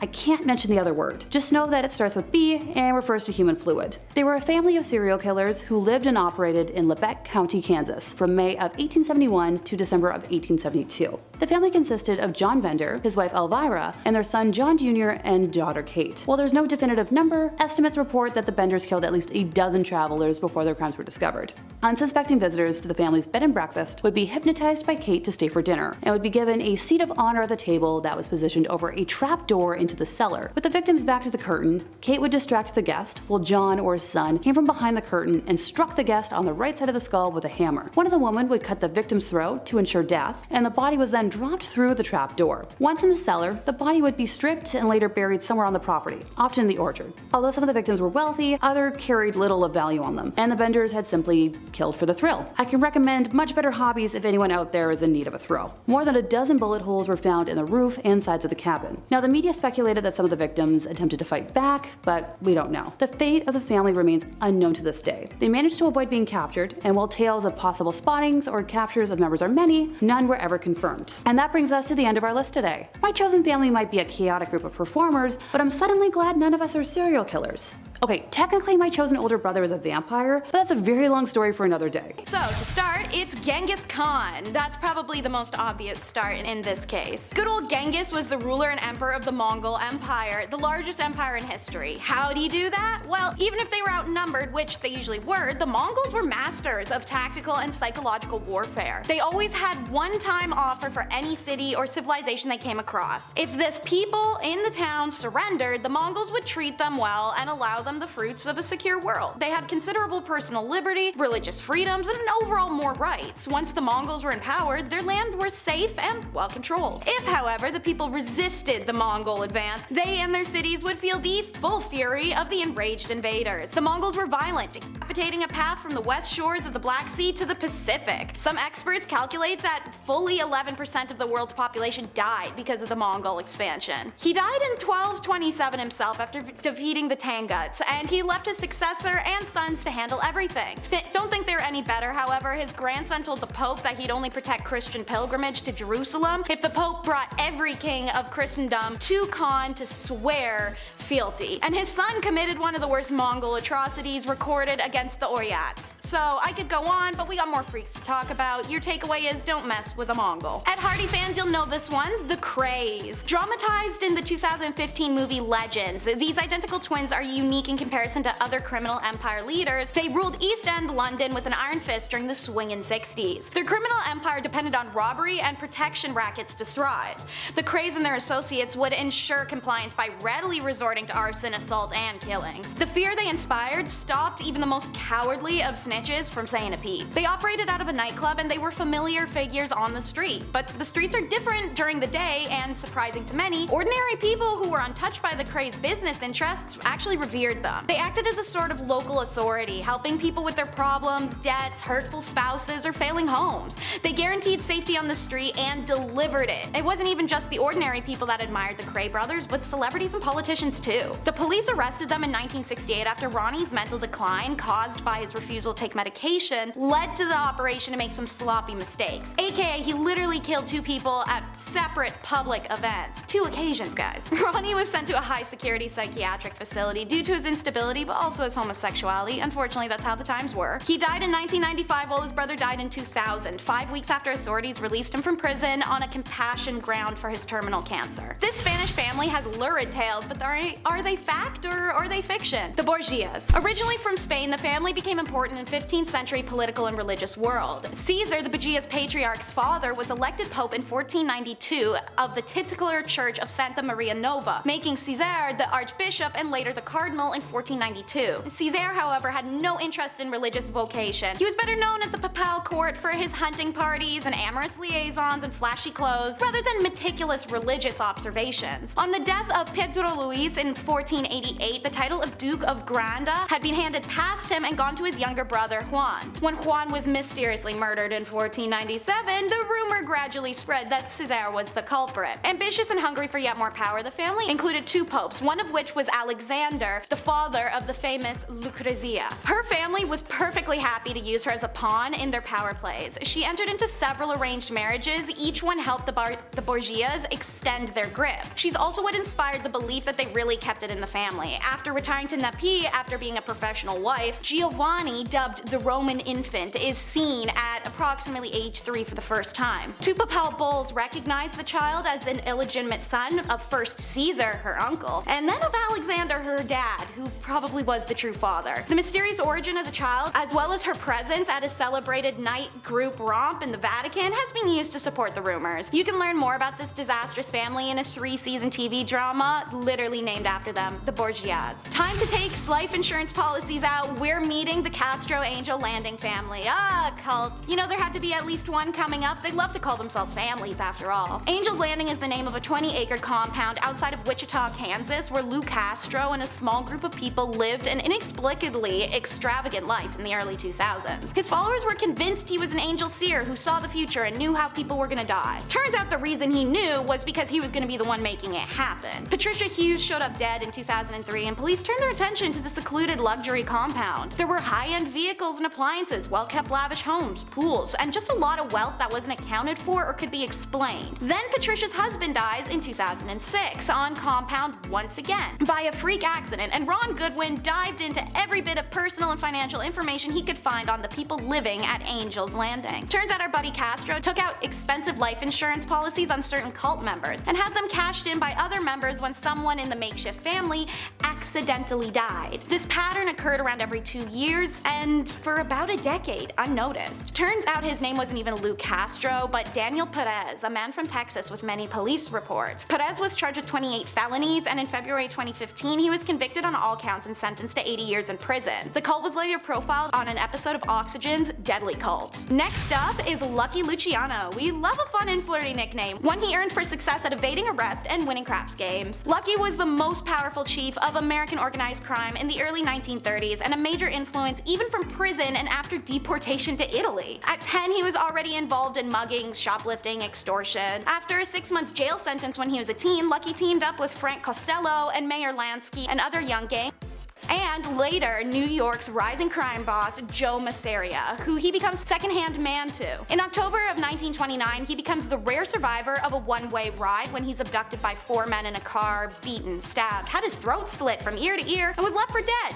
but he survived and never named his abductors. Metal. Lucky had carefully nurtured his contacts with the young powers and had become the boss of all bosses without ever accepting or claiming the title. By 1934, he and the leaders of other crime families had developed the National Crime Syndicate. In 1936, Lucky was indicted, tried, and convicted for his brothels and call girl empire, and was sentenced to Clinton prison for a 30 to 50 year term. From his cell, he continued to rule and issue orders, and in 1942, the luxury liner Normandy was destroyed in the New York harbor, and Navy intelligence sought Luciano's help in tightening waterfront security. Lucky gave the orders, and sabotage on the docks ended, and in 1946 his sentence was commuted and he was deported to Italy, where he settled in Rome. He then bounced from Cuba to Naples and continued his crime empire until he died of a heart attack in an airport in Naples, Florida in 1962. A family gang of four so ferocious they have a catchy nickname to prove it: the Benders. The Benders settled in isolated Labette County, Kansas in the early 1870s following the New Spiritualism movement. This is because Kate, in her early 20s, was renowned for performing seances that showed off her psychic abilities at the store inn that the family ran. But this wasn't as picturesque as it seems. Historians are very confident that the Benders, living as a husband, wife,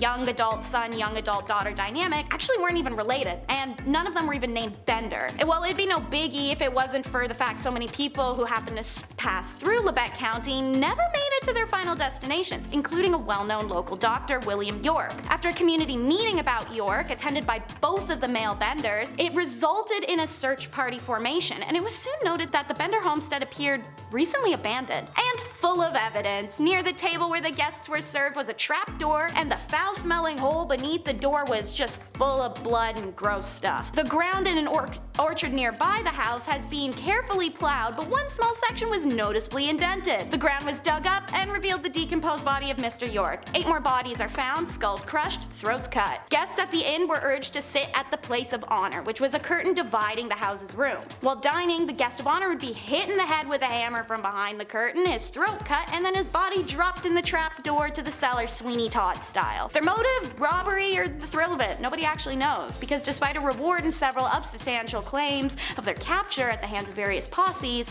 the Benders appear to have gotten away with it, and their grim story continues to intrigue. One of the few mafiastos to be executed is Louis Lepke Buccialter. Nicknamed Lepkele, Little Louis in Yiddish, then shortened to Lepke, this crime boss was a quiet man for years, managed to avoid public spotlight. In conversations with criminal associates, Lepke preferred listening over talking. He was an overall nice man, appreciated by the community for how he aided his neighbors. He generously compensated his crew members and took them to hockey games, boxing matches, and even winter cruises. He married a widower named Betty and adopted Betty's child from the previous marriage. In the early 1930s, Lepke created an effective process of performing contract killings for the Cosa Nostra mobsters. It had no name, but the press 10 years later called it Murder Inc. The Cosa Nostra mobsters wanted to insulate themselves from any connection to these killings. So, Lepke's partner would relay the contract request from the Costra to Lepke, who would assign it to a street member who had no connections with any major crime family. If they were caught, they could not implicate the Costra members in the crime. They were soon completing jobs all over the country for their mobster bosses, grossing over $1 million in profit per year. Ultimately, Lepke is cornered and forced to surrender after 3 years of hiding when the killing of Joseph Rosen, an informant, goes awry. He's tried for the killing of Rosen alongside 3 other murders, and Lepke is found guilty and sentenced to death. He exhausts his 4 appeals, but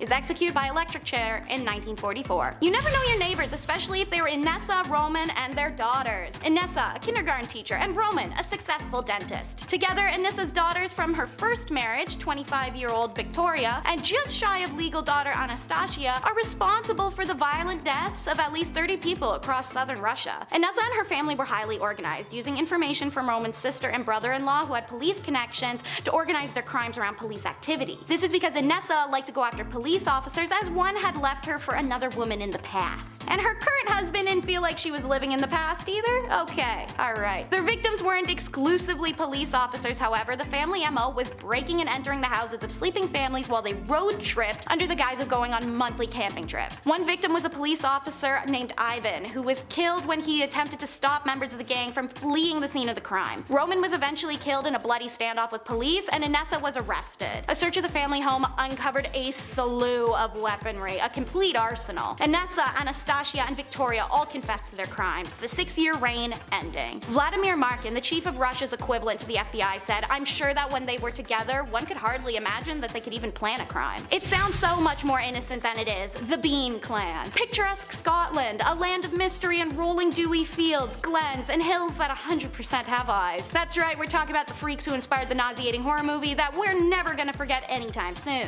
Back in the 16th century, Alexander Bean and his partner, Black Agnes Douglas, set up home in a hidden sea cave and started popping out babies. Why? I don't know. Why a cave? Again, I don't know. Maybe they just wanted the saltiest and driest sinuses and intercourse ever. Well, the weirdos never left that cave, and they never let any of the kids leave it either. By keeping it in the family, the clan eventually grew to about 45 members, all starting from just the 2. Jobs were hard to come by when you're not part of society and potentially terrifying looking from inbreeding, so why not just murk and eat travelers whenever you're feeling peckish or want a new shirt? That's exactly what they did, operating only at night and retiring to their cave by day where they could enjoy a roasted meal of unfortunate victims and rest like weird hick vampires. Locals had no idea what was going on because they weren't being picked away at like croutons from the veggie tray, and the Bean Clan survived doing this for 25 years, munching down on what's estimated to be about 1,000 people. Naturally, it eventually gets found out by the locals and they decide to do an old-fashioned mob style on this one. They descend on the cave and cut the off the men, followed by their hands and feet, leaving them to bleed to death. Everyone else was burnt alive. I'm sure if they could have, these weirdos would have attended their own massacre just to snack on their own cooking remains. And now the most dysfunctional family in history, the Ptolemies. The last dynasty of Greek Egypt.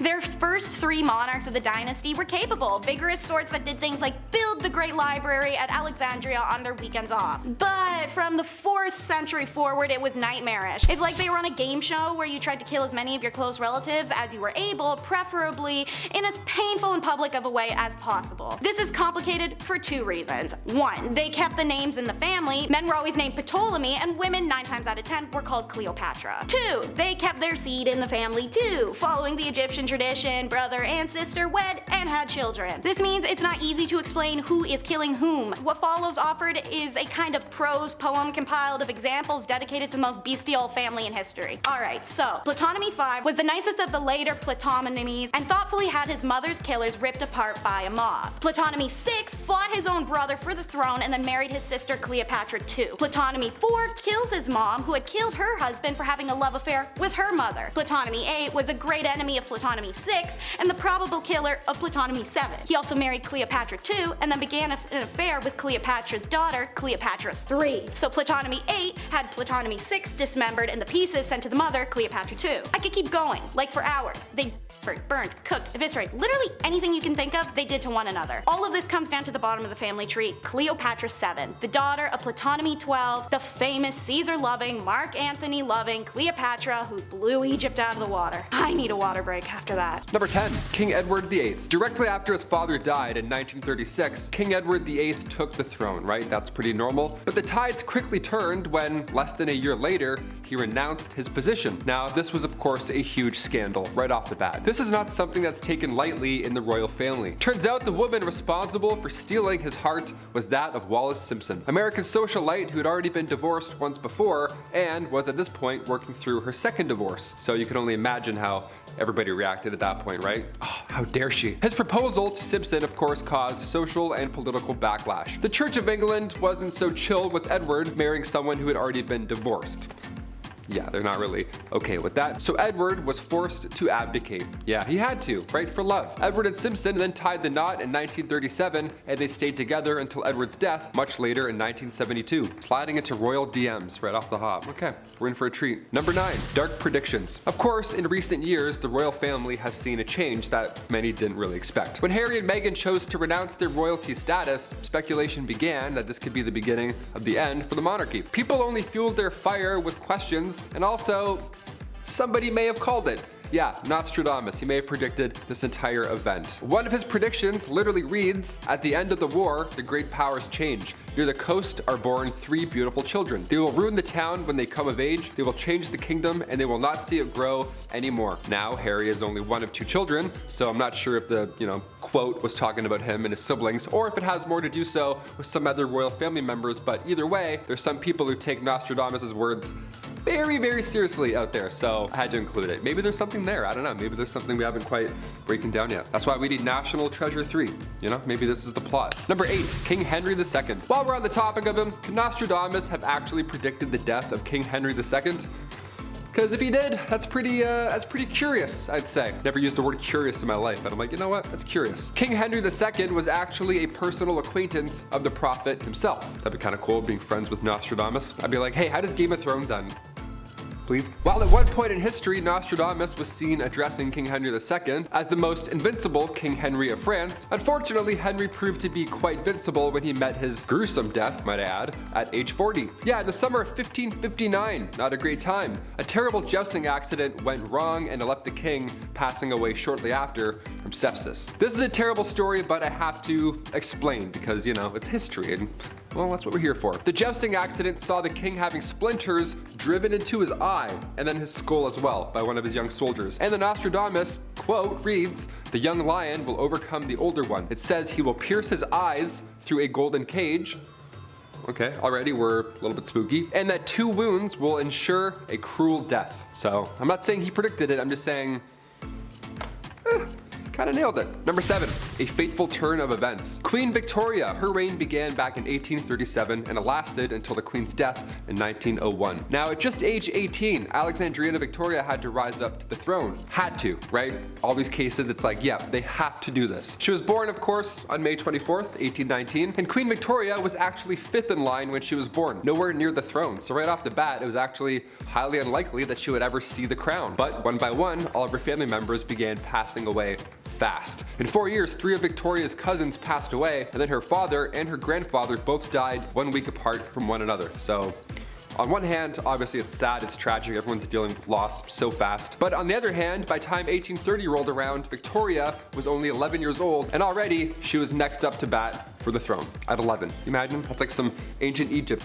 Number 6, the Great Irish Famine. The Great Irish Famine took out many, many people. Back in 1845, potato crop that a lot of the Irish population relied on were suddenly no longer available. See, a group of microorganisms wiped them out, and in result, around 1 million folks died or had to leave. Now, it was draconian law and British ruling at this point that made the exported food hard to reach people. That's where things stopped. This famine led to Irish independence, of course, and anti-union movements, and the show Victoria pulled back 0 punches in 2017, where an episode showed the true happenings behind the Great Irish Famine and the role that Queen Victoria played in coming to the aid of her then subjects. It was the death of at least 1 million people. This was a very dark 7 years in Irish history. Historian Christine Keneally spoke out and says, quote, "There is no evidence that she had any real compassion for the Irish people in any way." Yikes. That's a historian saying that.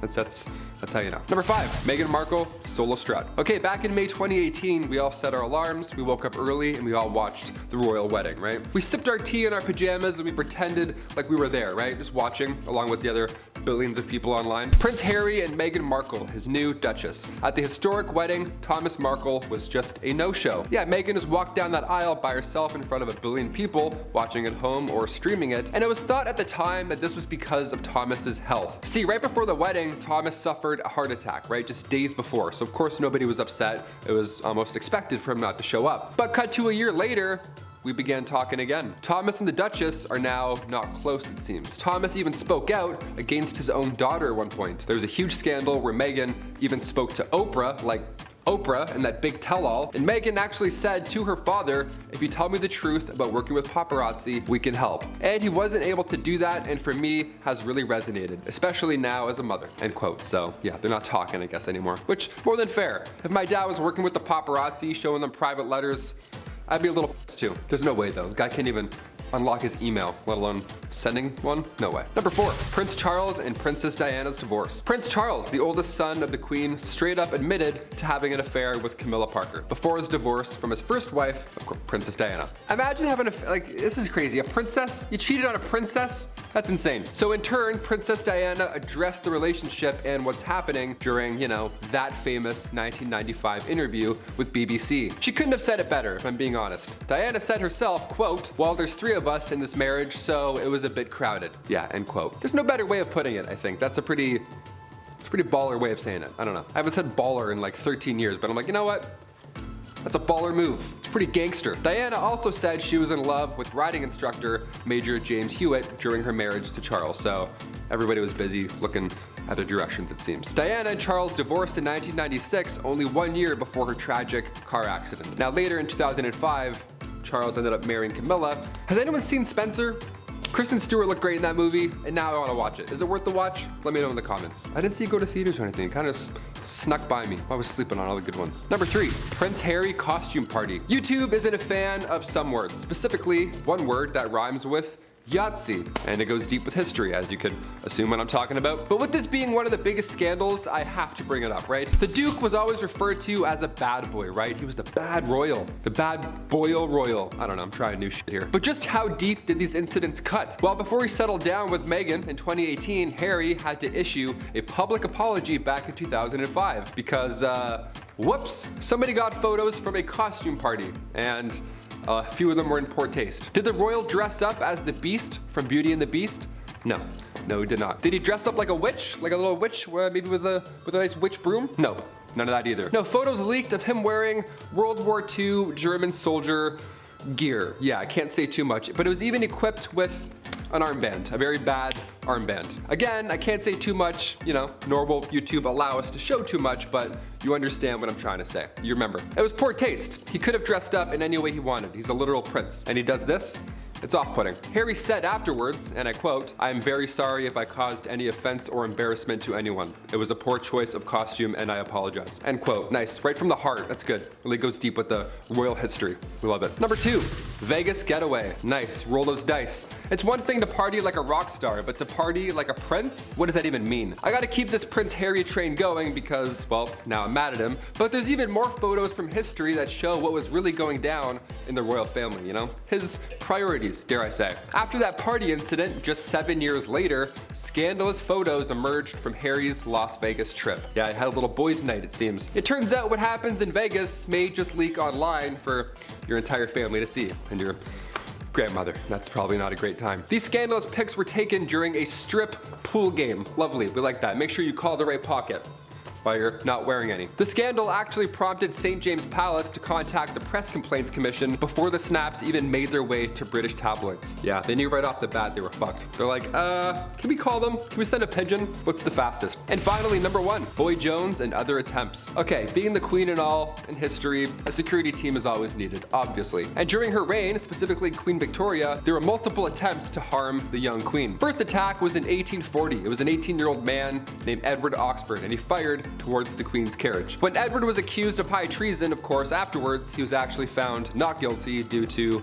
you guessed it, insanity. A couple years later, in 1842, it happened again. This time, 2 men fired at her, both also missed. In 1849, her carriage was attacked by William Hamilton. In 1850, as the carriage was passing the gates of Buckingham Palace, Robert Pate, a retired soldier, might I add, ran up and hit her with his cane. Victoria was okay, luckily, but of course she was shook. Then these incidents kept occurring again in 1842, 1849, and 1872. Attempt after attempt after attempt. But then things got a little worse and, dare I say, a little bit more weird. If you haven't heard of Boy Jones or anything that happened there, I saved it for last because it's so horribly creepy. A teenager stalked the Queen back in 1838 until 1841, and his name was Edward Jones. Edward Boy Jones. This guy somehow managed to break into Buckingham Palace more than once, right? Before Assassin's Creed came out, no idea how we thought of this. Guy just knows a route in, and he would break in and would hide under the Queen's sofa. That was his go-to spot. Or he would sometimes just sit on her throne. And one of the worst things ever, sometimes he would go through her drawers. He would go through the Queen's drawers. That's so gross. What? Like that's gross. He would steal her clothes until eventually, and thankfully, he got caught. I've been your host, Taylor McWaters. Keep being you. Those are the top 10 scandalous British royal family events. Starting off this list, in our number 10 spot, we have Cleopatra and Ptolemy VIII. We'll head over to 47 BC, at a time where ancient Egypt was a little different. We often think of Cleopatra's end, but the beginning of her life was quite hectic as well, even for the royal family. Cleopatra had 2 younger brothers who both ruled with her after the death of their father, Ptolemy XII. Ptolemy XIII initially ruled with Cleopatra. They were a historical duo, but they soon became rivals. Ptolemy wanted the throne to himself, so he attempted to seize control of Egypt. This led to a civil war in which Cleopatra was exiled. However, after Caesar defeated Ptolemy's Henry's army and restored Cleopatra to the throne, Ptolemy XIII drowned in the Nile River while attempting to flee a battle. Talk about family drama. I thought mine was bad, but dang. In our number 9 spot today, we have King Henry VIII. Henry's marriages were significant in the history of England because they played a major role in the English Reformation and the establishment of the Church of England as a separate entity from the Catholic Church. Yeah, a few of those family scandals ought to do it. Catherine of Aragon, Henry's first wife, he quickly divorced after she failed to produce a male heir. Anne Boleyn, Henry's second wife, who he of course married immediately after his divorce from Catherine, a little sketchy, well, she was later accused of adultery and treason and lost her head. It wasn't good. Jane Seymour, Henry's third wife, gave him this long-awaited male heir, Edward VI. Sadly, she died soon after giving birth. Next was Anne, Henry's fourth wife, whom he married for political reasons but found unattractive and divorced shortly after. He saw a painting of her before and she didn't match the image. Swear to God that's what happened. Like, what in the Tinder? This guy is absolutely insane. Next was Catherine Howard, Henry's fifth wife, who was only 17 at the time. She was accused of adultery and also lost her life. Catherine Parr, Henry's sixth and final wife, survived him for a change and went on to marry again after his death. Divorced, beheaded, died. Divorced, beheaded, survived, alright? Study that for your history test. In our number 8 spot today, we have Julia the Elder. Julius Caesarus was the only biological child of Roman Emperor Augustus. She was born in 39 BC and was married to Marcus Claudius Marcellus, but later got caught up in a series of scandals that brought shame to her family. So much so that her father actually exiled her to a small island off of the coast of Italy in 2 BC. She remained in exile for several years and her marriage to Marcellus was annulled. In 2 AD, Augustus allowed her to return back to the mainland, but she was still considered an outcast and was forced to live in seclusion for the rest of her life. This was less than 10 years after her mother had suffered the same fate. What an absolute nightmare. In our number 7 spot today, we have King James I.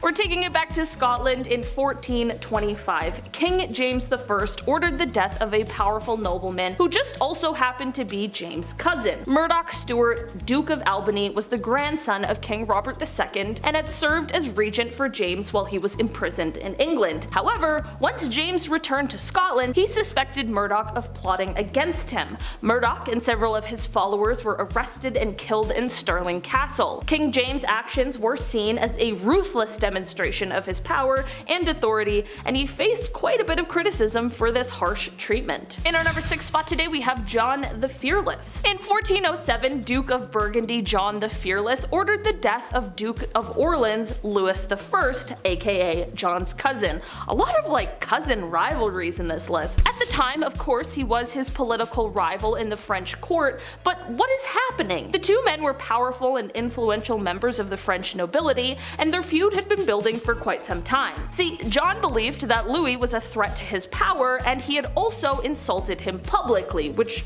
for sure doesn't help the case. Louis was ambushed and killed by a group of armed men in the streets of Paris. John was heavily criticized for his actions, and the incident even went as far as to spark a civil war in France. The conflict lasted for several years and resulted in political instability and sadly lots of lives lost in France. In our number 5 spot today, we have the Brutal Benders, also known as the Bloody Benders. If their name didn't hint towards it, they were a family of who operated in Labette County, Kansas in the late 19th century. The family consisted of John Bender, his wife Elvira, and their adult children Kate and John Jr. They ran a small inn and a general store that became a popular stop for travelers passing through the area.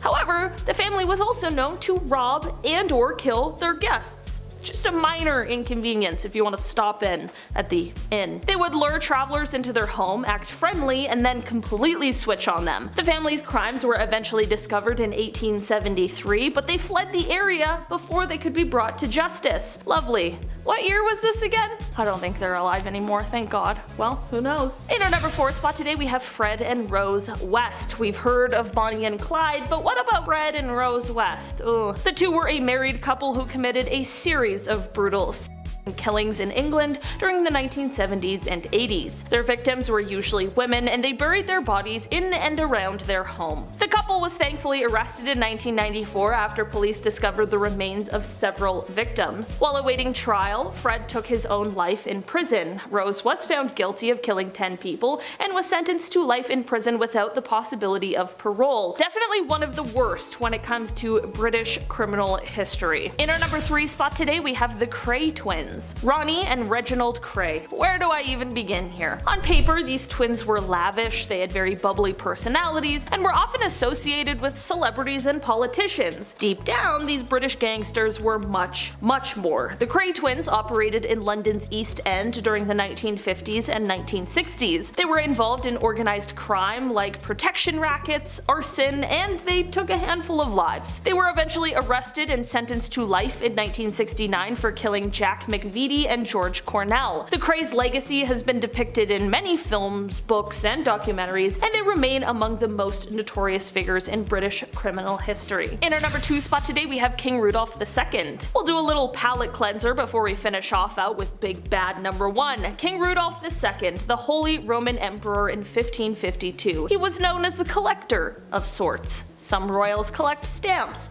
others collect zoo animals.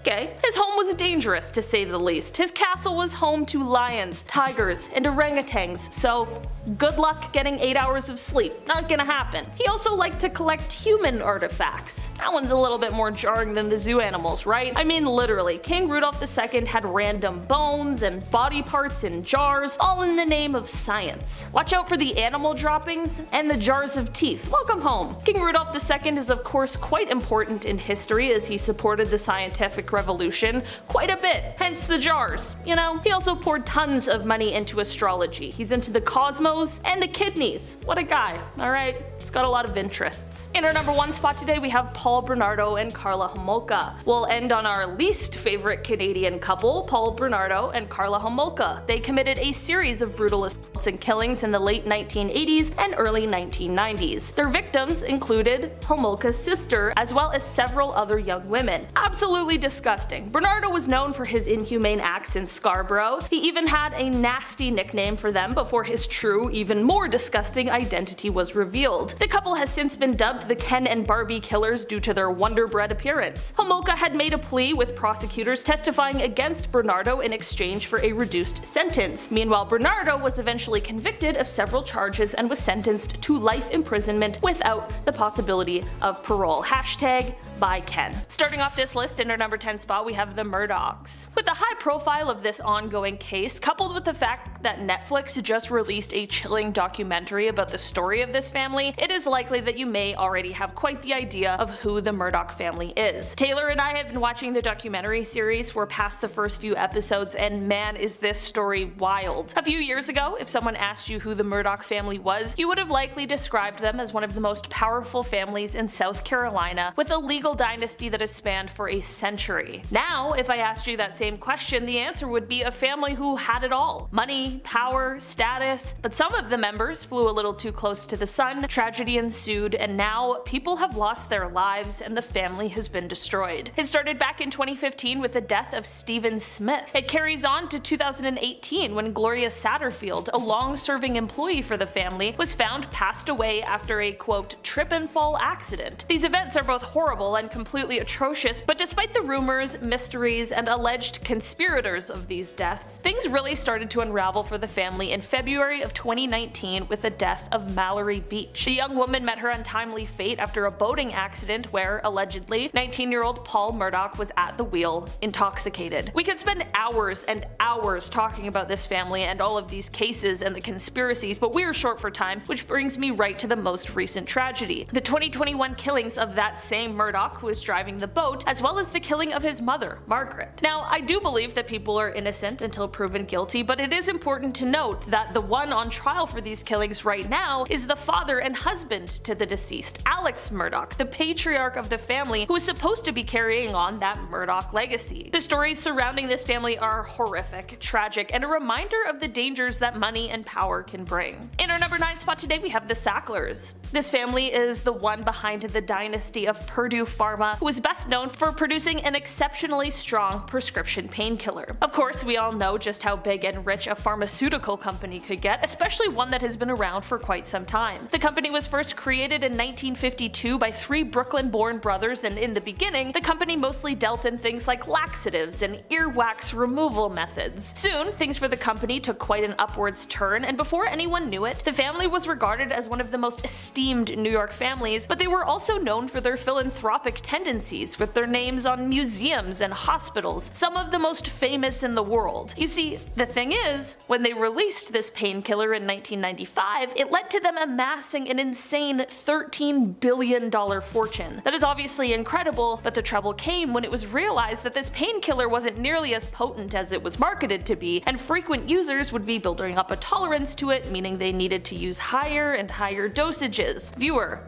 welcome to the opioid crisis. Basically, this all spiraled out of control and led to many lawsuits coming against Purdue Pharma. Not only by individuals, but by January 2019, 36 states were suing the company for what the painkiller had done to their citizens. After 2 years of deliberations, the Sacklers finally reached a deal with plaintiffs in bankruptcy court in September of 2021. As part of their Chapter 11 proposal, they agreed to pay $4.5 billion and give up all ownership of the company in exchange for complete immunity and all future opioid liability. Despite this fall from grace, the Sacklers were able to move an alleged $1.36 billion into offshore accounts, so despite their bankruptcy filing and the large sum of money handed over, they will continue to retain quite a large amount of their personal wealth. In our number 8 spot today, we have the Bakkers. Jim and Tammy Faye Bakker were once the most famous televangelists in America, and they certainly were living in quite a lap of luxury. They had beautiful homes, expensive cars, and a ton of money, but that quickly came crashing down amid horrendous scandal. In the late 1980s, after much success, Jim Bakker resigned from the PTL ministry after there was a cover-up to hide some hush money that had been given to church secretary Jessica Hahn over an alleged SA situation. Of course, not necessarily a surprise, but definitely not a good look for a televangelist. This led to more interest in people looking into the family more, and soon it was uncovered that there was some sort of accounting fraud going on as well. The consequences for this came by way of felony charges, conviction, imprisonment, and divorce. That was the end of that legacy, but since serving his time, Jim Bakker hasn't exactly slowed down. He not only remarried and returned to televangelism, but he also currently hosts The Jim Bakker Show, which focuses on the end times and the second coming of Christ while promoting emergency survival products. So,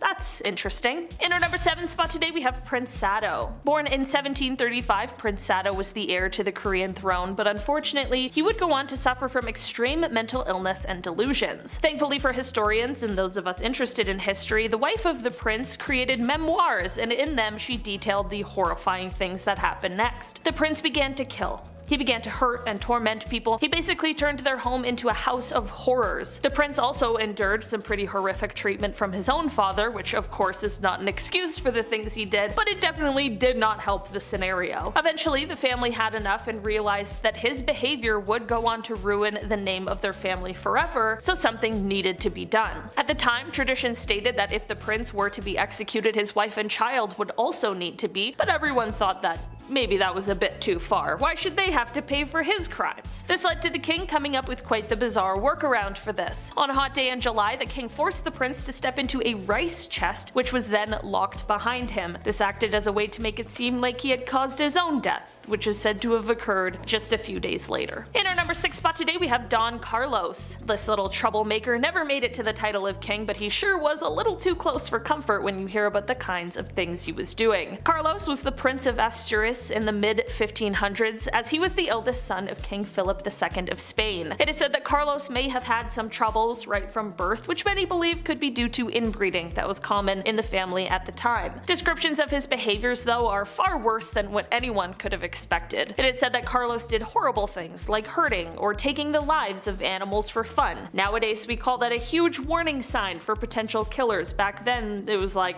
I don't know, was anybody even watching you, really? It is even said that at one point he purposefully blinded all of the horses in the royal stable. Soon, of course, his cruelties would extend to humans, with people claiming that one time he chose to harm a servant girl for no reason other than because he could. Major King Joffrey vibes in that one. And apparently one time he made a shoemaker eat a pair of shoes that he had made that the prince didn't like. He was just a little twerp. Carlos was set up by his family to marry the eldest daughter of King Henry II, but after a few hours with the man, she decided that there was absolutely no way in hell. Like, he was so bad that she would rather marry his dad.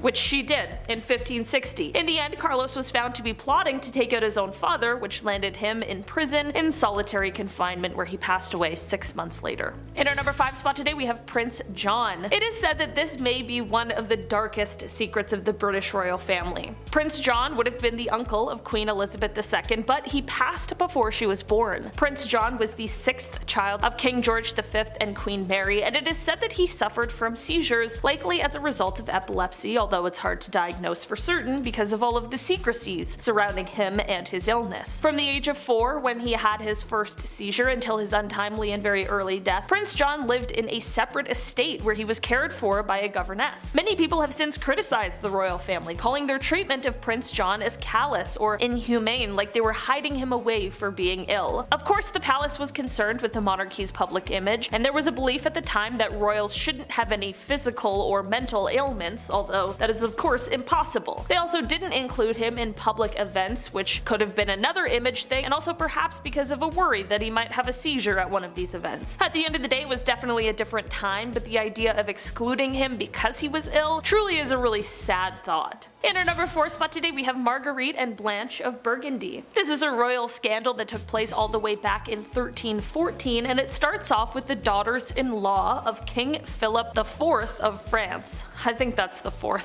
Here's hoping. These young women, Marguerite and Blanche of Burgundy, were accused of having quite a scandalous affair with 2 brothers, Philippe and Gautier. So this already is some hot tea, but apparently when Queen Isabella of England, who is the daughter of King Philip of France, so I guess like sisters-in-law with these ladies, when she heard these stories, apparently she's the one who totally outed their affairs. It was obviously a huge deal, and both of the women admitted to their adultery. This led to them being pretty much erased from public knowledge. They had their hair cut short and they were thrown in a dungeon, and even though Marguerite was meant to be the Queen of France through her marriage, when her husband ascended the throne, she stayed locked in the dungeon until the marriage could be annulled. Little is known about what happened to either of them after this point. However, it is believed that Marguerite passed away in 1315 and Blanche 1326. As for the men in this affair, well, they met quite a gruesome fate that involved the removal of their bits and pieces before their swift execution. In our number 3 spot today, we have the Duggars. Alright, one of the most famous reality TV families, and even before the horrors of this family came to light, they were already a family that had fame due to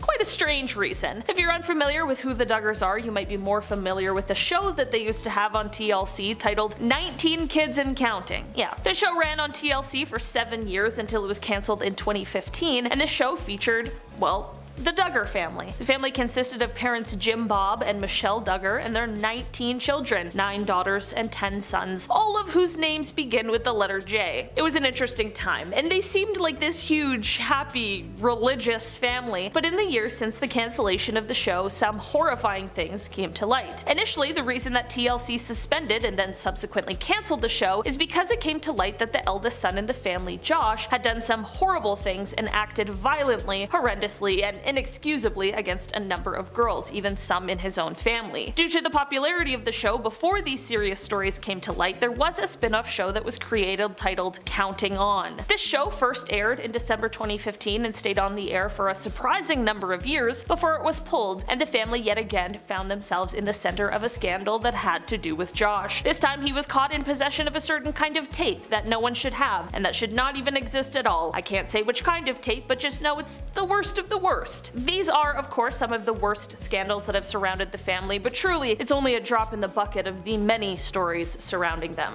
In our number 2 spot today, we have King Juan Carlos. The former King Juan Carlos of Spain, when he first ascended the throne in 1975, was highly looked upon. He was said to be bringing a new age for the country, an age of democracy. His reign lasted for quite a while, but by the time 2014 rolled around, he was forced to abdicate the throne. This was due to a few reasons. Firstly, his public ratings started to plummet after word spread of him being a bit of a womanizer and after an explosive affair, but also because of a lavish elephant hunting trip he took in the middle of an economic collapse. Okay, fair enough, I can see why people were getting their guard up a bit. So the king abdicated the throne in favor of his son Philippe, who sits on it to this day. During this time, however, the scandals in the family weren't only to do with Juan Carlos. In January of 2014, another of his children, his daughter Infanta Cristina, was charged with tax fraud. She has since been acquitted, that happened in 2017, but she was stripped of her title as the Duchess of Palma de Mallorca, and this whole deal had her leaving Spain and moving to Switzerland. The drama doesn't end here, however, because her husband actually was convicted in the case with charges that included embezzlement, fraud, and tax evasion, and he received prison time in 2018. In the end, none of the fraud charges have ever been linked back to the former king, but this entire debacle did cause the former ruler to move out of Spain. With his move came a letter, part of which read, quote, "Guided by the conviction to perform the best service to the Spanish people, their institutions, and you as king, I am communicating my thoughtful decision to move at this time outside of Spain. A decision I make with sadness, but with great serenity.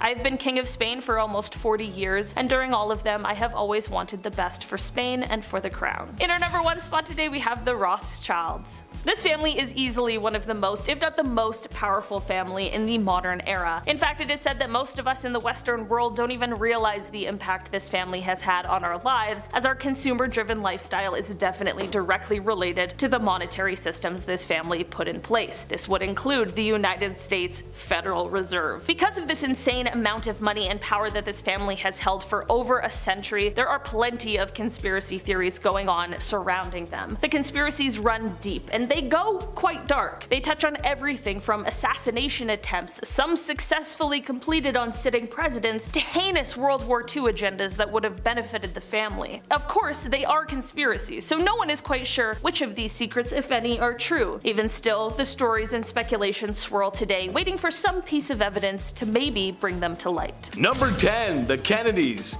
For the older folks at home, this is going to be no surprise, but for the younger audience such as myself, let me explain.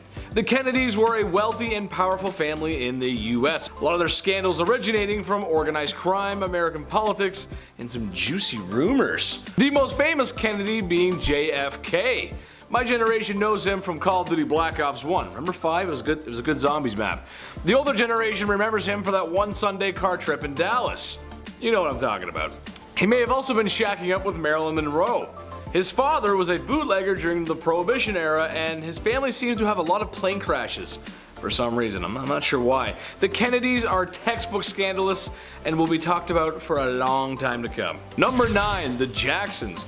As much as I love fame and fortune, and baby, Chetty's all about that, I wanted to be famous ever since I was a tubby kid, and I'm slowly getting there too. Nice. I don't think I'll ever reach the same level as Michael Jackson. Seriously, I wouldn't be surprised if the first aliens that we meet know the moonwalk. Not because they're from outer space, but because the reach of Michael Jackson knows no bounds. Starting with the Jackson 5 in the 70s and rising to stardom and becoming the biggest star of the 80s and 90s. In the 2000s too. Growing up, he was pretty popular. Multiple allegations of misconduct don't look good on anyone, even for the king of pop though. He's got a few things stacked against him. Number 8, the Trumps. The billionaire extraordinaire turned POTUS is not shy from scandal. And I'm not talking about during his presidency either. I ain't gonna touch that. Some younger folks may not remember Donald Trump from the 80s and 90s, where he was arguably more famous. After getting a small loan of $1 million, built his real estate empire and perhaps broke a few laws and or using legal loopholes to get what he wanted. I mean, could you really trust the guy that slashed his name on everything? Trump Hotel, Trump Airlines, Trump Board Game. And that's just him, I guess. Number 7, the Rockefeller. Donald Trump might have been a billionaire or the most famous billionaire, but I still think J.D. Rockefeller takes the cake. And his family, actually. A little history lesson here. Rockefeller, in a nutshell, was the first modern billionaire. Bruce Wayne, Tony Stark levels of wealth. Seriously, he was pretty rich.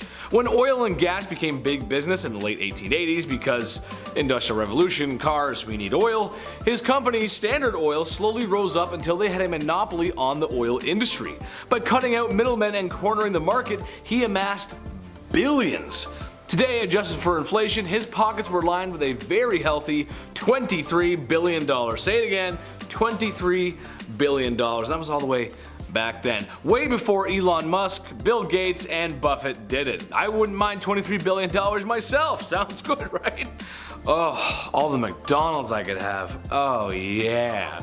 Number 6, the Coppolas. Imagine being a not so well-known director, then Marlon Brando walks in the room and goes, "Let's make a movie." The Godfather, great movie, right? Well, it seems that filmmaking runs in the family. Awesome. A whole family of people involved in film. You gotta love that. I love film, that's awesome. However, for those fans of The Godfather, which if you haven't seen it, please do. It's a masterpiece, go see it. What's not a masterpiece, however, is The Godfather 3. You can skip that one. I can just imagine the look on people's faces when they thought they were going to see a trilogy completed masterfully. It's a real stinker, folks, for many reasons, but a big one is Sofia Coppola, who plays Michael Corleone's daughter in the movie, which in real life is Francis Ford Coppola's daughter, the director of the movie. Imagine taking one of the best movie licenses of all time and almost single-handedly ruining that. Sorry, Dad. Number 5, the Kardashians. Everybody knows the Kardashians. Everybody and everyone knows that they've had tons of scandals. Kim Kardashian being married to Kanye West is just scandal by proxy. Come on, that guy's crazy. She also had a tape that got out. Not her best moment. Mr. Kardashian was a lawyer on the O.J. Simpson case where he may or may not have done it. And of course, Kris Jenner married Bruce Jenner, and who's now the fabulous Caitlyn Jenner, and her daughter was in a weird Pepsi commercial this one time, and this whole list could be about them, honestly. Strangely enough, for people who generally don't have talent in Hollywood, they sure get a lot of press. Which at some point is annoying, I'm sure. But be nice, paparazzi, or no Christmas presents. I know Santa Claus. And I'm keeping a list. It's early, but I'm keeping a list this year. Number 4, the Queen. Being the Queen of England is hard, or so I'm told. I mean, it must be kind of nice to sit in a big palace all day, eating cucumber sandwiches, and getting lost in such a big place. I know I would. I would get lost for sure. The royal family, however, are no saints and have their fair share of scandals. Prince Andrew has gotten himself into some trouble in recent tabloids. But for some who don't know, Prince Harry was quite the wild child 20 years ago. A prince on the loose, if you will. Not to mention the whole debacle with Princess Diana. The car accident is a little sus, not gonna lie. Even way back in the day when both world wars were on, there was some minor cover-up to hide the family's German heritage. Kinda hard to fight the Germans when your queens are one of the German. It just doesn't make a lot of sense. As long as there's a crown, there's always gonna be scandal. Number 3, Wally World. That's what my family calls Walmart. I don't know, that's just what we call it. The Walmart family is quite wealthy and tied to the Walmart Corporation, of course. And if you didn't know, Walmart doesn't have a squeaky clean track record. You mean a multi-billion-dollar department store located in over 20 countries around the world hasn't been to every rule and law applied to them? Oh, I'm shooketh. Not to diss Walmart, I love you guys. You got some good deals there, but there's no way anyone at home hasn't heard horror stories about working there. Come on, I know you're like, yeah, you're thinking about it right now, I know you are. On a more heinous note, Walmart's production methods are uncouth, as they use a version of labor I'm not allowed to say on YouTube. But in short, their clothes are cheaply made and then sold at a huge markup. But because the production was so cheap, you can walk in there and buy a shirt for $15 and you feel like you saved. You feel good. Oh, there's a McDonald's. I'm gonna go there later. Nice, it's great. I love capitalism, it's the best. Number 2, the Genovese. Probably the most infamous crime family to ever exist, or ask for protection money. One of the 5 families of New York, the Genovese family were wise guys, good fellas, tough guys, made men, part of the crew, and like Don Rickles said once, probably sat around all day and smelling their guns. I love Don Rickles. It would be difficult to quantify everything the crime family had going for them. What separates the Italian mafia from everyday hoodlums is that they are organized, hence the name organized crime. Profiteering off anything they could, really. Illicit substances, rackets, scams, gambling, and connections everywhere, really. Watch The Irishman. It's on Netflix. It's a good movie. You'll know what I mean. Hey Frank, what do you want to do later, Frank? Number 1, the Clintons. Hillary, don't come in the room. Probably the grooviest president ever to hold office. Bill Clinton was president around the time I was born, so I'm not that familiar with his politics and policies. And when I think of the late 90s, I think of Nintendo 64, Tony Hawk, and MTV, so it would be difficult for me to talk about that in any way, really. Is the Clinton family a bunch of wealthy American leaders who have some ill-gotten gains and email deleters? Yes, most likely, but you all know why this is number 1, don't you? Did you really think that me, Big Chetty, was going to talk about Clinton and not talk about his impeachment? Being one of only 3 presidents to have that process fully started. Interesting, I didn't know that. What were you guys thinking about? What were you talking about? There's nothing else he did wrong, right? He's innocent, he's good. Who? Monica Lewinsky? Who's that? She did what with his what? Number 10, Genghis Khan's clan. We know Genghis Khan and his conquest to take over China was no small feat, as it needed the help of his entire clan to help with his takeover. Coming from a small section in Mongolia, they formed together what had been the largest land empire in history. The Mongols always viewed family as the central pillar of society, and Genghis' sons and grandsons extended the empire from the western shores to the Black Sea to the Pacific. And although they seem outnumbered, their military tactics and psychological warfare were noted in constant success against their enemies. If the city and people they plundered surrendered, the Mongols would then treat them fairly and allow them to join in their bounty, but if the people resisted, they would feel the fury of the Khan clan. Despite the brutal acts of destruction, the Khan clan, whomever they inevitably conquered, the lands were actually safe and well controlled, and in many cases even improved from previous conditions. Subjects had personal liberty and had the rights to follow whatever religion they believed in without prejudice. Number 9, the Briley brothers. One of our sibling duos who had no problem committing crimes together starts with the Briley brothers. In 1971, 16-year-old Linwood Briley shot and killed his 57-year-old neighbor, landing him in reform school. This violent episode was a taste of what was to come.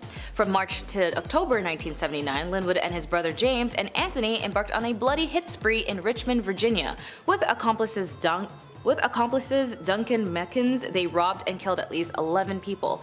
2 would-be victims would escape unharmed, and they were able to report to authorities of the terrible crimes they saw commit. The brothers continued to leave a trail of terror throughout Richmond, and after they were caught, Linwood and James were sentenced to death. In 1984, the 2 elder brothers escaped death row with 4 other inmates, but were recaptured within 3 weeks. Linwood and James were executed by electric chair in 1984 and 1985 respectively, and Anthony Briley and Duncan Meekins are both still incarcerated. Number 8, Cray twins. In some parts of the world, having twins was considered a rare commodity, and in 1933, during a time where having children, let alone twins, was a prized rarity. Their mother, Violet Ann Lee Cray, was particularly given a slight celebrity status when her twin boys not only survived in their infancy, but also were able to survive towards adulthood. Their mother, Violet Annie Lee Cray, was particularly given a slight celebrity status when her twin boys not only survived in infancy, but also were able to both be able to survive towards adulthood. Some might even speculate their mother planted seeds of malignant narcissism the twins would later display as adults. Born Ronnie and Reggie Cray were noted as one of the most dangerous twins in London. The twins formed an organized crime gang called The Firm, and these gangsters were particularly active in London, England in the 60s. They were so dangerous due to their massive extortion rackets, armed robbery, arson, protection rackets, gambling, and cold-blooded killings of rival gang members. That's when they were arrested on May 8, 1968. Ronnie ended up being filed as a certified insane person and was committed to a hospital. As for his brother, Reggie was released from prison on compassionate grounds. Both died 5 years apart from the other. Number 7, the Gonzalez sisters. The 4 Gonzalez sisters ran a successful business from 1945 until the police closed it down in 1964. So what was the business? Adult work. Rancho El Angela was a brothel in the Mexican state of Guanajuato and acted as the center of the sisters' large-scale adult work network. The women who worked for the sisters often did not so voluntarily. The Gonzalez sisters, well, the Gonzalez family had kidnapped some, while others answered advertisements for housemaids. When the women arrived to the brothel, the sister would often force and inject illegal substances on those who were reluctant to provide the services that the sisters demanded. When the girls became unable to or reluctant to work and satisfy their clients, the sisters then killed them. If a client turned up with a lot of money, he too might end up dead and his cash stolen. When police raided the property, they found the bodies of 80 women, 11 men, and various fetuses. Ugh. There were probably many more victims who remained undiscovered, and the Mexican court sentenced the sisters to 40 years in prison. Guinness World Records even named them the most prolific murder partnership ever. Number 6, the Hart brothers. Here's another pair of siblings for you, the Hart brothers. Mecca and Willie terrorized settlers in the remote, sparsely populated territory west of the Appalachian Mountains immediately after the American Revolution. The brothers had stayed loyal to the British Crown during the struggle and may have decided that they had better moved west after the American victory. They survived by robbing and killing the settlers who were beginning to cultivate the area and appeared to have thoroughly enjoyed the killing part. It wasn't long, of course, before the vigilantes started to bring the brothers to justice, as Mecca died of his wounds, and when a posse caught up with them in 1799, Willie escaped, but the authorities captured and had him sent to the gallows in 1804. They were considered America's first serial killers of this time. Number 5, the Bloody Benders. Running an Airbnb seems like a lot of work, especially when you're trying to make sure your guests and yourself are happy with the accommodations. You got your nice bed and breakfast, and oh, of course, a nice dinner where the host comes up from behind you and smashes you in the head with a sledgehammer. Oh wait, no, that's not a good idea, actually. Yeah. In 1870s, travelers headed west on the Great Osage Trail may find themselves in a cabin made by the Bender family in Labette County, Kansas, and eventually they would find themselves dead and gone by the family's unexplainable reasons to commit crimes. To be honest, officials still don't know why the crimes were done the way they did. They actually suspected robbery, but most of these travelers weren't even wealthy. Maybe in some sadistic manner, the families just felt like it. But either way, before the locals got suspicious, this family disappeared around the same time another family called the Kellys surprisingly were new in town. Number 4, the Borgias. Originally from Spain, this family became so important in the 15th century political and religious world. Ambition and hunger for yet more power, the family included 2 popes. Lucrezia is probably the best remembered member of the family, as she was the daughter of Pope Alexander, and her family was perfectly happy to use her as a pawn in their power plays. She entered into several arranged marriages, each one helping the Borgias extend their grip. Kind of like in the movie Get Out by Jordan Peele, where they use Rose to get their new vessels for whatever it was that they were doing. Contemporaries often portrayed the extended family as ruthless, a family that would stop at nothing in pursuit of its own ends, and by the time the Alexander papacy ended, people suspected them of adultery, theft, bribery, and breeding, and morally injuring people. Whether or not these situations were true, historians do suspect it might have been conspiracies made by jealous rivals. Number 3, the Bean Clan. Spoiler alert, if you watch Attack on Titan, you might know the scene where Hanji had 2 titans in her custody named Swanee and Bean. Well, those names were actually based on a real family, the Bean family, and their head, Swanee. Although his name is actually Alexander Bean, him and his wife in the 16th century set up a nice little home and abode in a cave by the countryside of Scotland. In their little sea cavern, they produced up to 45 children who were also some a produce of inbreeding. And by that point, they figured they couldn't just hunt for omega-3s by the seas, they needed to resort by some other ways to provide excellent nutrients. So they began tricking, trapping, and kidnapping travelers and dipping them into homemade ranch dressing. That's right, they ate people, and they survived by eating people. The clan only operated at night, and when they returned home to their little caves is where they could eat the roasted man or woman. The locals didn't know this was a thing, and for 25 years the clan survived and ate up to 1,000 people. The family was tracked down by authorities and all died under their custody. The tale of the Bean clan only appeared in a Newgate calendar in the 18th century, and its publications always highlighted awful crimes to educate its readers. However, this was the same type of publication that had the same notoriety as a fake news forum. Number 2, Fred and Rose West. Ever see someone at the bus stop and thought they were really cute, but also thought, hey, you know what, they'd be a great accomplice for a lot of crime? And that's what happened to Fred and Rose West. The 2 serial killers met at a bus stop and somehow created a relationship with one another. From 1971 to 1987, the couple would sought out female victims in Gloucestershire, England, and after tormenting and eventually slaying the victims, they would bury them in their cellar. Earning the name the House of Horrors, among the many victims was actually Fred's daughter. By 1994, the law finally caught up with the couple, and Rose was convicted up to 10 of the crimes and sentences to life in prison.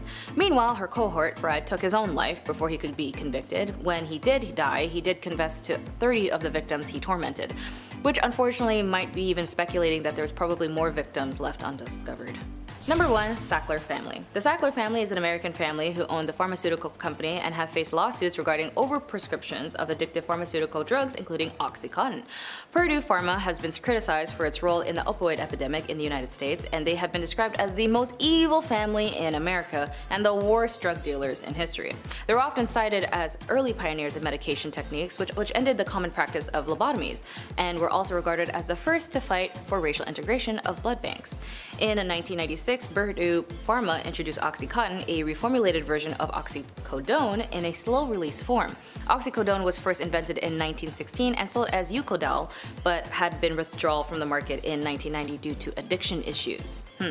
Despite them putting out their good deeds through donations by multiple Ivy League schools and art foundations, they're also noted for their money laundering and, of course, the opioid lawsuits. According to The New Yorker, Purdue Pharma played a special role in the opioid crisis because the company was the first to set out in the 1990s to persuade the American medical establishment that strong opioids should be much more widely prescribed and that physicians' long-standing fears about the addictive nature of such drugs were overblown. Yeah, okay. Purdue Pharma was dissolved on September 1st, 2021. The Sacklers agreed to pay $4.5 billion over 9 years, with most of that money funding addiction treatment. As they should. If you guys know any other scary or evil families, let me know in the comments. I tried to find as many as I could, but hey, c'est la vie. What was your favorite on the list? Did you learn anything interesting today? Let me know. Oh yeah! Your next riddle. Are you ready? What can you catch but never throw? Starting off this list, in our number 10 spot, we have King Henry VIII. We'll start off this list with some 1500s dating drama. I love it. The fourth wife of Henry VIII, Anne of Cleves, was married to King Henry for 6 months. It was seen as quite strategic, actually. See, Henry's chief minister convinced him to marry one of the sisters of Germany's duke, either Anne or Amelia. So in order to decide, Henry requested that Hans Holbein, famous painter, travel all the way to Cleves to paint a portrait of each sister. This is like ancient Tinder. It's wild. This man compared portraits for a few days and then finally chose Anne because every man praiseth her beauty. He even compared her to a silver moon. I've never heard Taylor compare me to the silver moon, so it seems like he's gotta step his game up. So eventually a treaty was signed, and a few weeks later Anne arrived to England. Henry was beyond upset because when she arrived, she apparently looked nothing like the portrait. How horrible is that? It's 6 a.m., you just met your new husband after traveling upriver by barge, and the dude has the audacity to say you don't resemble a Victorian painting. Awesome! He even tried to stop the wedding, but it was too late at that point, so they had to follow through. Imagine still having to follow through. On January 6th, 1540, their marriage was official, but soon after, Anne gladly accepted the divorce, then lived as the king's sister peacefully until her death in 1557. Historians believe that it was cancer. In our number 9 spot today, we have King James. Before I dive into this one, guys, don't forget to hit that thumbs up if you're enjoying the video. It does really help us out. Not to be confused with LeBron James, this is a different king. In an official 16th century medical book, the actual medical advice at one point was to not bathe. Quote, use not baths or stews, nor sweat too much, for all openeth the pores of a man's body, and maketh the venomous air to enter, and for to infect the blood. First of all, why is every shred of medical knowledge from the past always written in riddles? God forbid you have bronchitis in the 16th century, a doctor would be like, ah yes, just a drop of ale and a witch's flick, you'll be well on your way.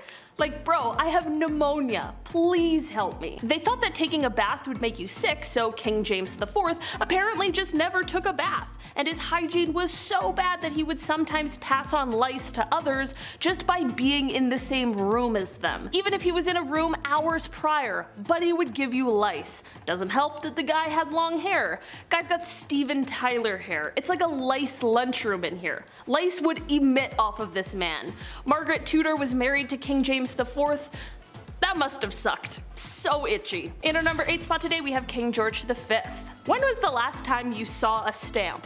I haven't seen a stamp in months, but King George V, but he loved stamps.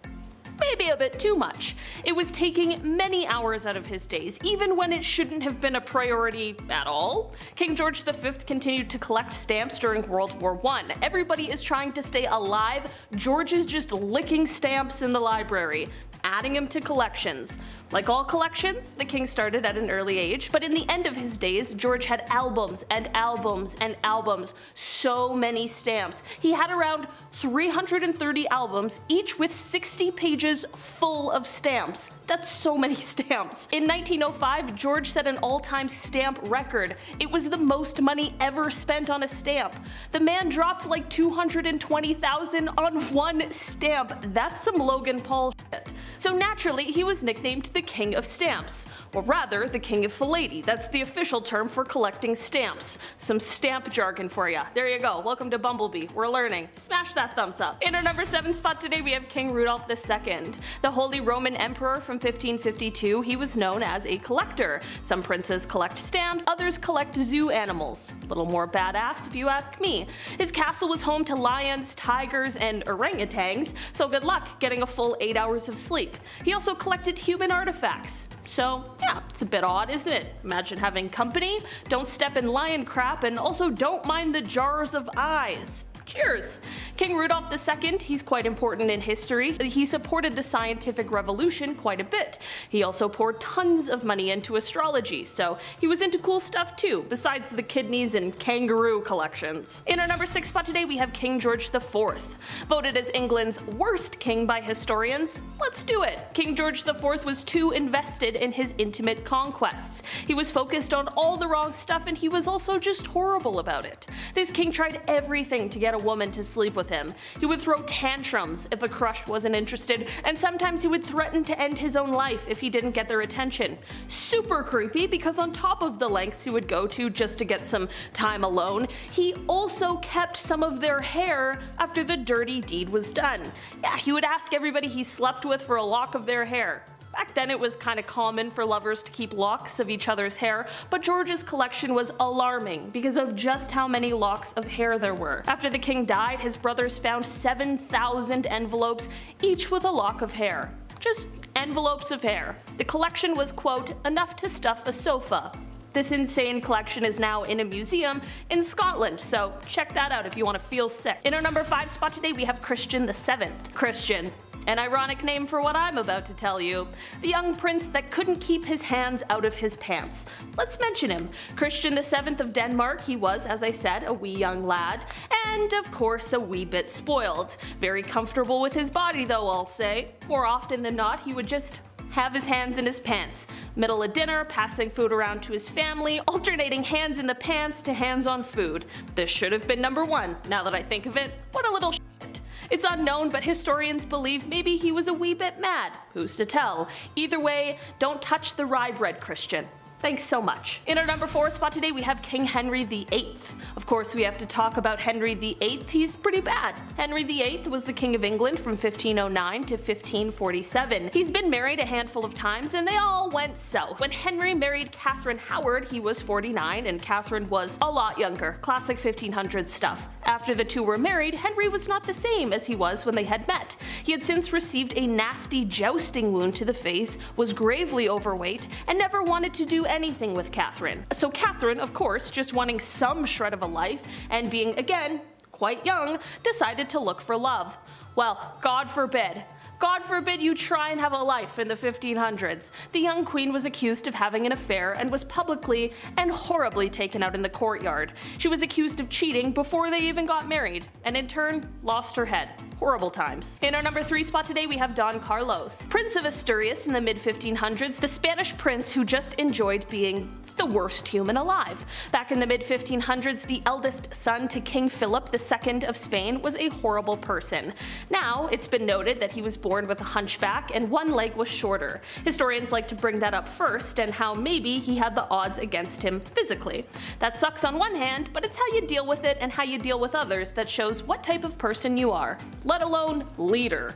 Don Carlos was made hero of the opera by his dad, Philip II of Spain, so right off the hop, easy promotion. All about who you know. Don Carlos would hurt people a lot. He would hurt animals for fun as well. As a true crime enthusiast, you know that's a red flag. According to historians, Don Carlos once made a cobbler eat a pair of boots because he didn't like how they looked.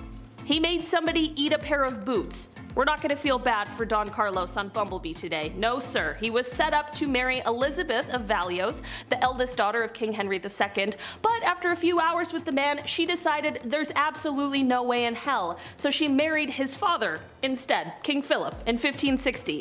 In 1564, a few brides were lined up for Don Carlos: Mary Queen of Scots, Margaret of Valios, and Anne of Austria.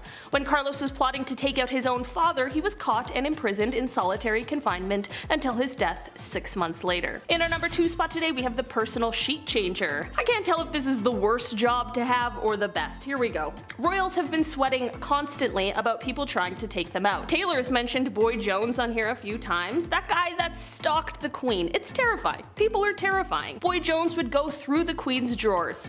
Big ew. So historically, the royal family would try their best to anticipate an attack, be as safe as you can be, like the kissing sheets for example. Have you ever heard about this royal position?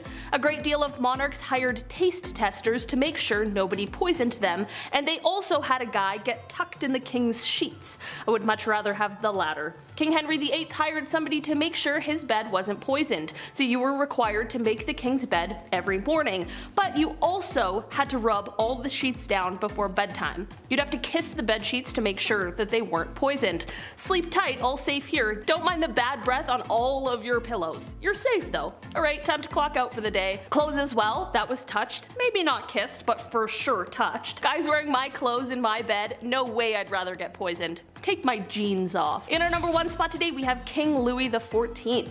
We gotta talk about perhaps one of the worst sights to see in the royal household. Back in the olden days, enemas were the talk of the town. Rather, the palace. Like most things in the 1400s, only the rich could afford the enema supplies, specifically King Louis XIV.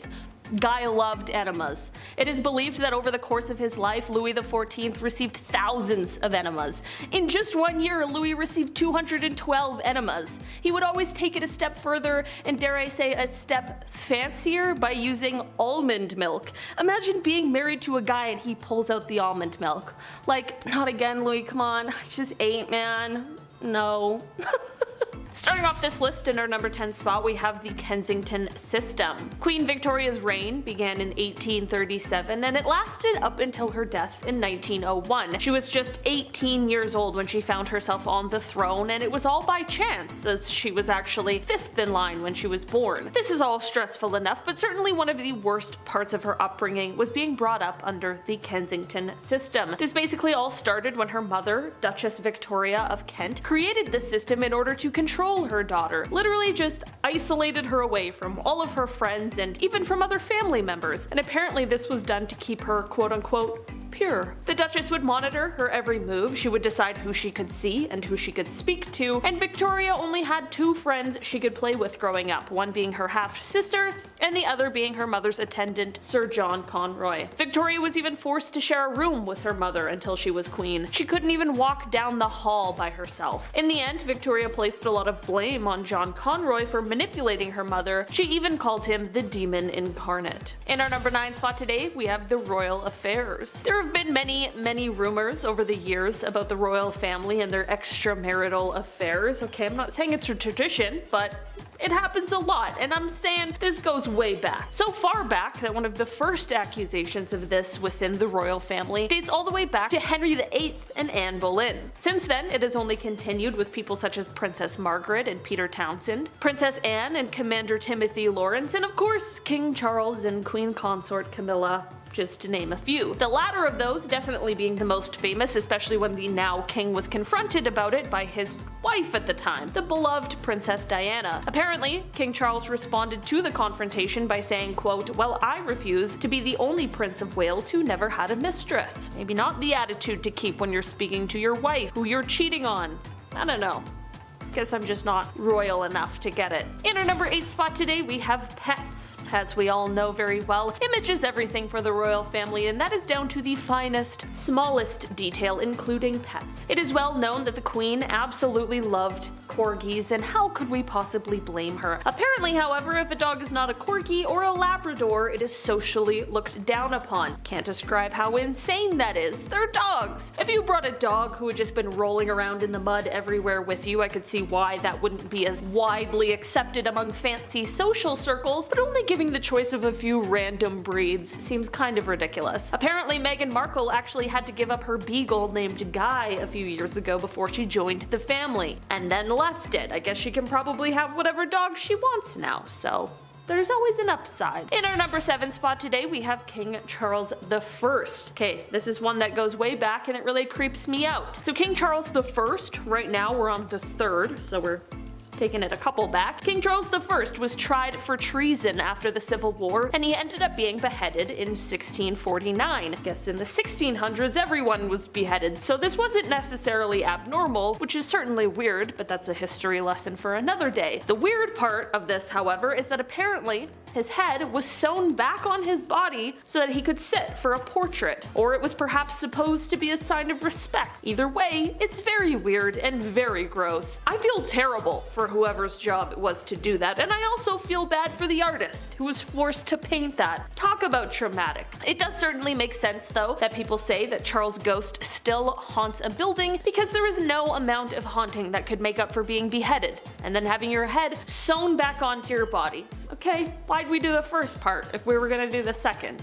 Could've just cut the middleman, you know? But instead, they cut his head off, okay? In our number 6 spot today, we have never travel in pairs. This is one travel rule that certainly makes sense, but it is really dark when you think about it. This rule is one that the British royal family, and honestly many people who can afford this sort of luxury safety, do nowadays. This tradition and rule is one that means that any heirs to the throne are not allowed to travel together. This is of course in case some sort of accident happens. Not every heir to the throne would be injured or perhaps killed. It's definitely very smart and sensible, but it has got to be grim, just constantly preparing for the worst thing to happen. It is of the utmost importance to the royal family that they preserve the line to the throne. Like I mentioned before, however, other people are now taking a page out of the royal book and are using this travel rule where possible. In our number 5 spot today, we have the black outfit. Another travel rule that the royal family must follow is in regards to an item that they have to bring with them on all trips, whether business or pleasure. It is pretty unusual to see the royal family dressed in black, despite when a specific occasion calls for it, but every time they travel, they're required to bring an all-black outfit with them. This is to prepare for the worst case scenario. If they are away on a trip and somebody important to them passes away, they need to ensure that they are ready with the appropriate clothing for when they're able to touch down on their home soil. This is of course very practical, but it's definitely kind of morbid. I mean, you're having to fuss over what you're gonna wear when you're actually just mourning the loss of someone close to you. It certainly wouldn't be the top of my list of things to focus on, but maybe that's why I'm not cut out for royalty. Okay. In our number 4 spot today, we have the rules of the road. Okay, this rule or tradition or law, I guess, is probably one of the craziest things I've ever heard, but I guess it's been around for quite a while and I just had no idea. As it turns out, the monarch is the only person in the UK who is allowed to drive without a legal license or even license plates. That's insane. I didn't expect the king to have to take a driver's test like everyone else, but just having a rule that allows them, if they chose to drive without any idea how? It's pretty bizarre. The good news is though, which makes this rule make a lot more sense, is that of course, rather than driving himself, King Charles' chauffeur will be much more responsible for most of the driving for the king. Let's just hope the chauffeur has their driver's license. I'm not gonna lie, there's this silly photo of the queen, and every time I think about the monarch driving without a license, I just think of this little photo. She's got a little silly grin on her face. She looks mischievous. And that's what I like to think, her just driving with no license. In our number 3 spot today, we have the armed forces. This is a tradition or system that comes into play when a new monarch comes into power. So last year this happened with the king after the passing of the queen. It is definitely one of the most intimidating parts of his new role, and this is that King Charles now becomes the head of the armed forces. This means that it is his responsibility and he is the only person who can declare when the country is at war and when the war is over. Of course, he won't be doing doing this entirely alone. He needs to follow the advice and guidance of the government. The perhaps good news is that the new king has held quite close ties to the armed forces throughout his life, even spending time in the Royal Navy and taking flying instruction from the Royal Air Force during his second year at Cambridge University. Of course, the hope is that he won't have to be in a position to make these difficult decisions, but when or if he's faced with them, we can hope he makes the proper decisions for the country. In our number 2 spot today, we have no touching. There is a rule that you just cannot touch a royal. I'm sure there's a multitude of reasons for this, mostly to do with security, but aside from a very lucky handshake, you really are supposed to keep your distance. I suppose it's because I live the life of a regular person, but I kind of feel like in some ways this might be a little sad. I feel like you might be lacking in so much connection with a ton of interesting people, and like some of the people that you meet, wouldn't you just be dying to hug them? You know, apparently this is part of the reason why the Queen always wore gloves. She of course shook a lot of hands while making her royal appearances, and the same will likely go for the new king. Maybe he'll take up gloves as a fashion accessory, just like his mother. And finally, in our number 1 spot today, we have the church. So we talked about the armed forces, and King Charles won't only be the head of the armed forces, but he will also become the head of the church in England. Quite a jump from talking about war and being the one who makes those kinds of decisions to being the head of the church, where things hopefully are quite the opposite. This is a post that British monarchs have held since the church was founded by King Henry VIII in the 1500s, and it appears as though the tradition will carry on. In this role, it means that King Charles will be responsible for appointing archbishops and bishops to their role. The king will of course be advised in this role by the Prime Minister, and it is said that the king is religious in his own right and that he has already spoken about how his personal faith has informed his approach to leadership.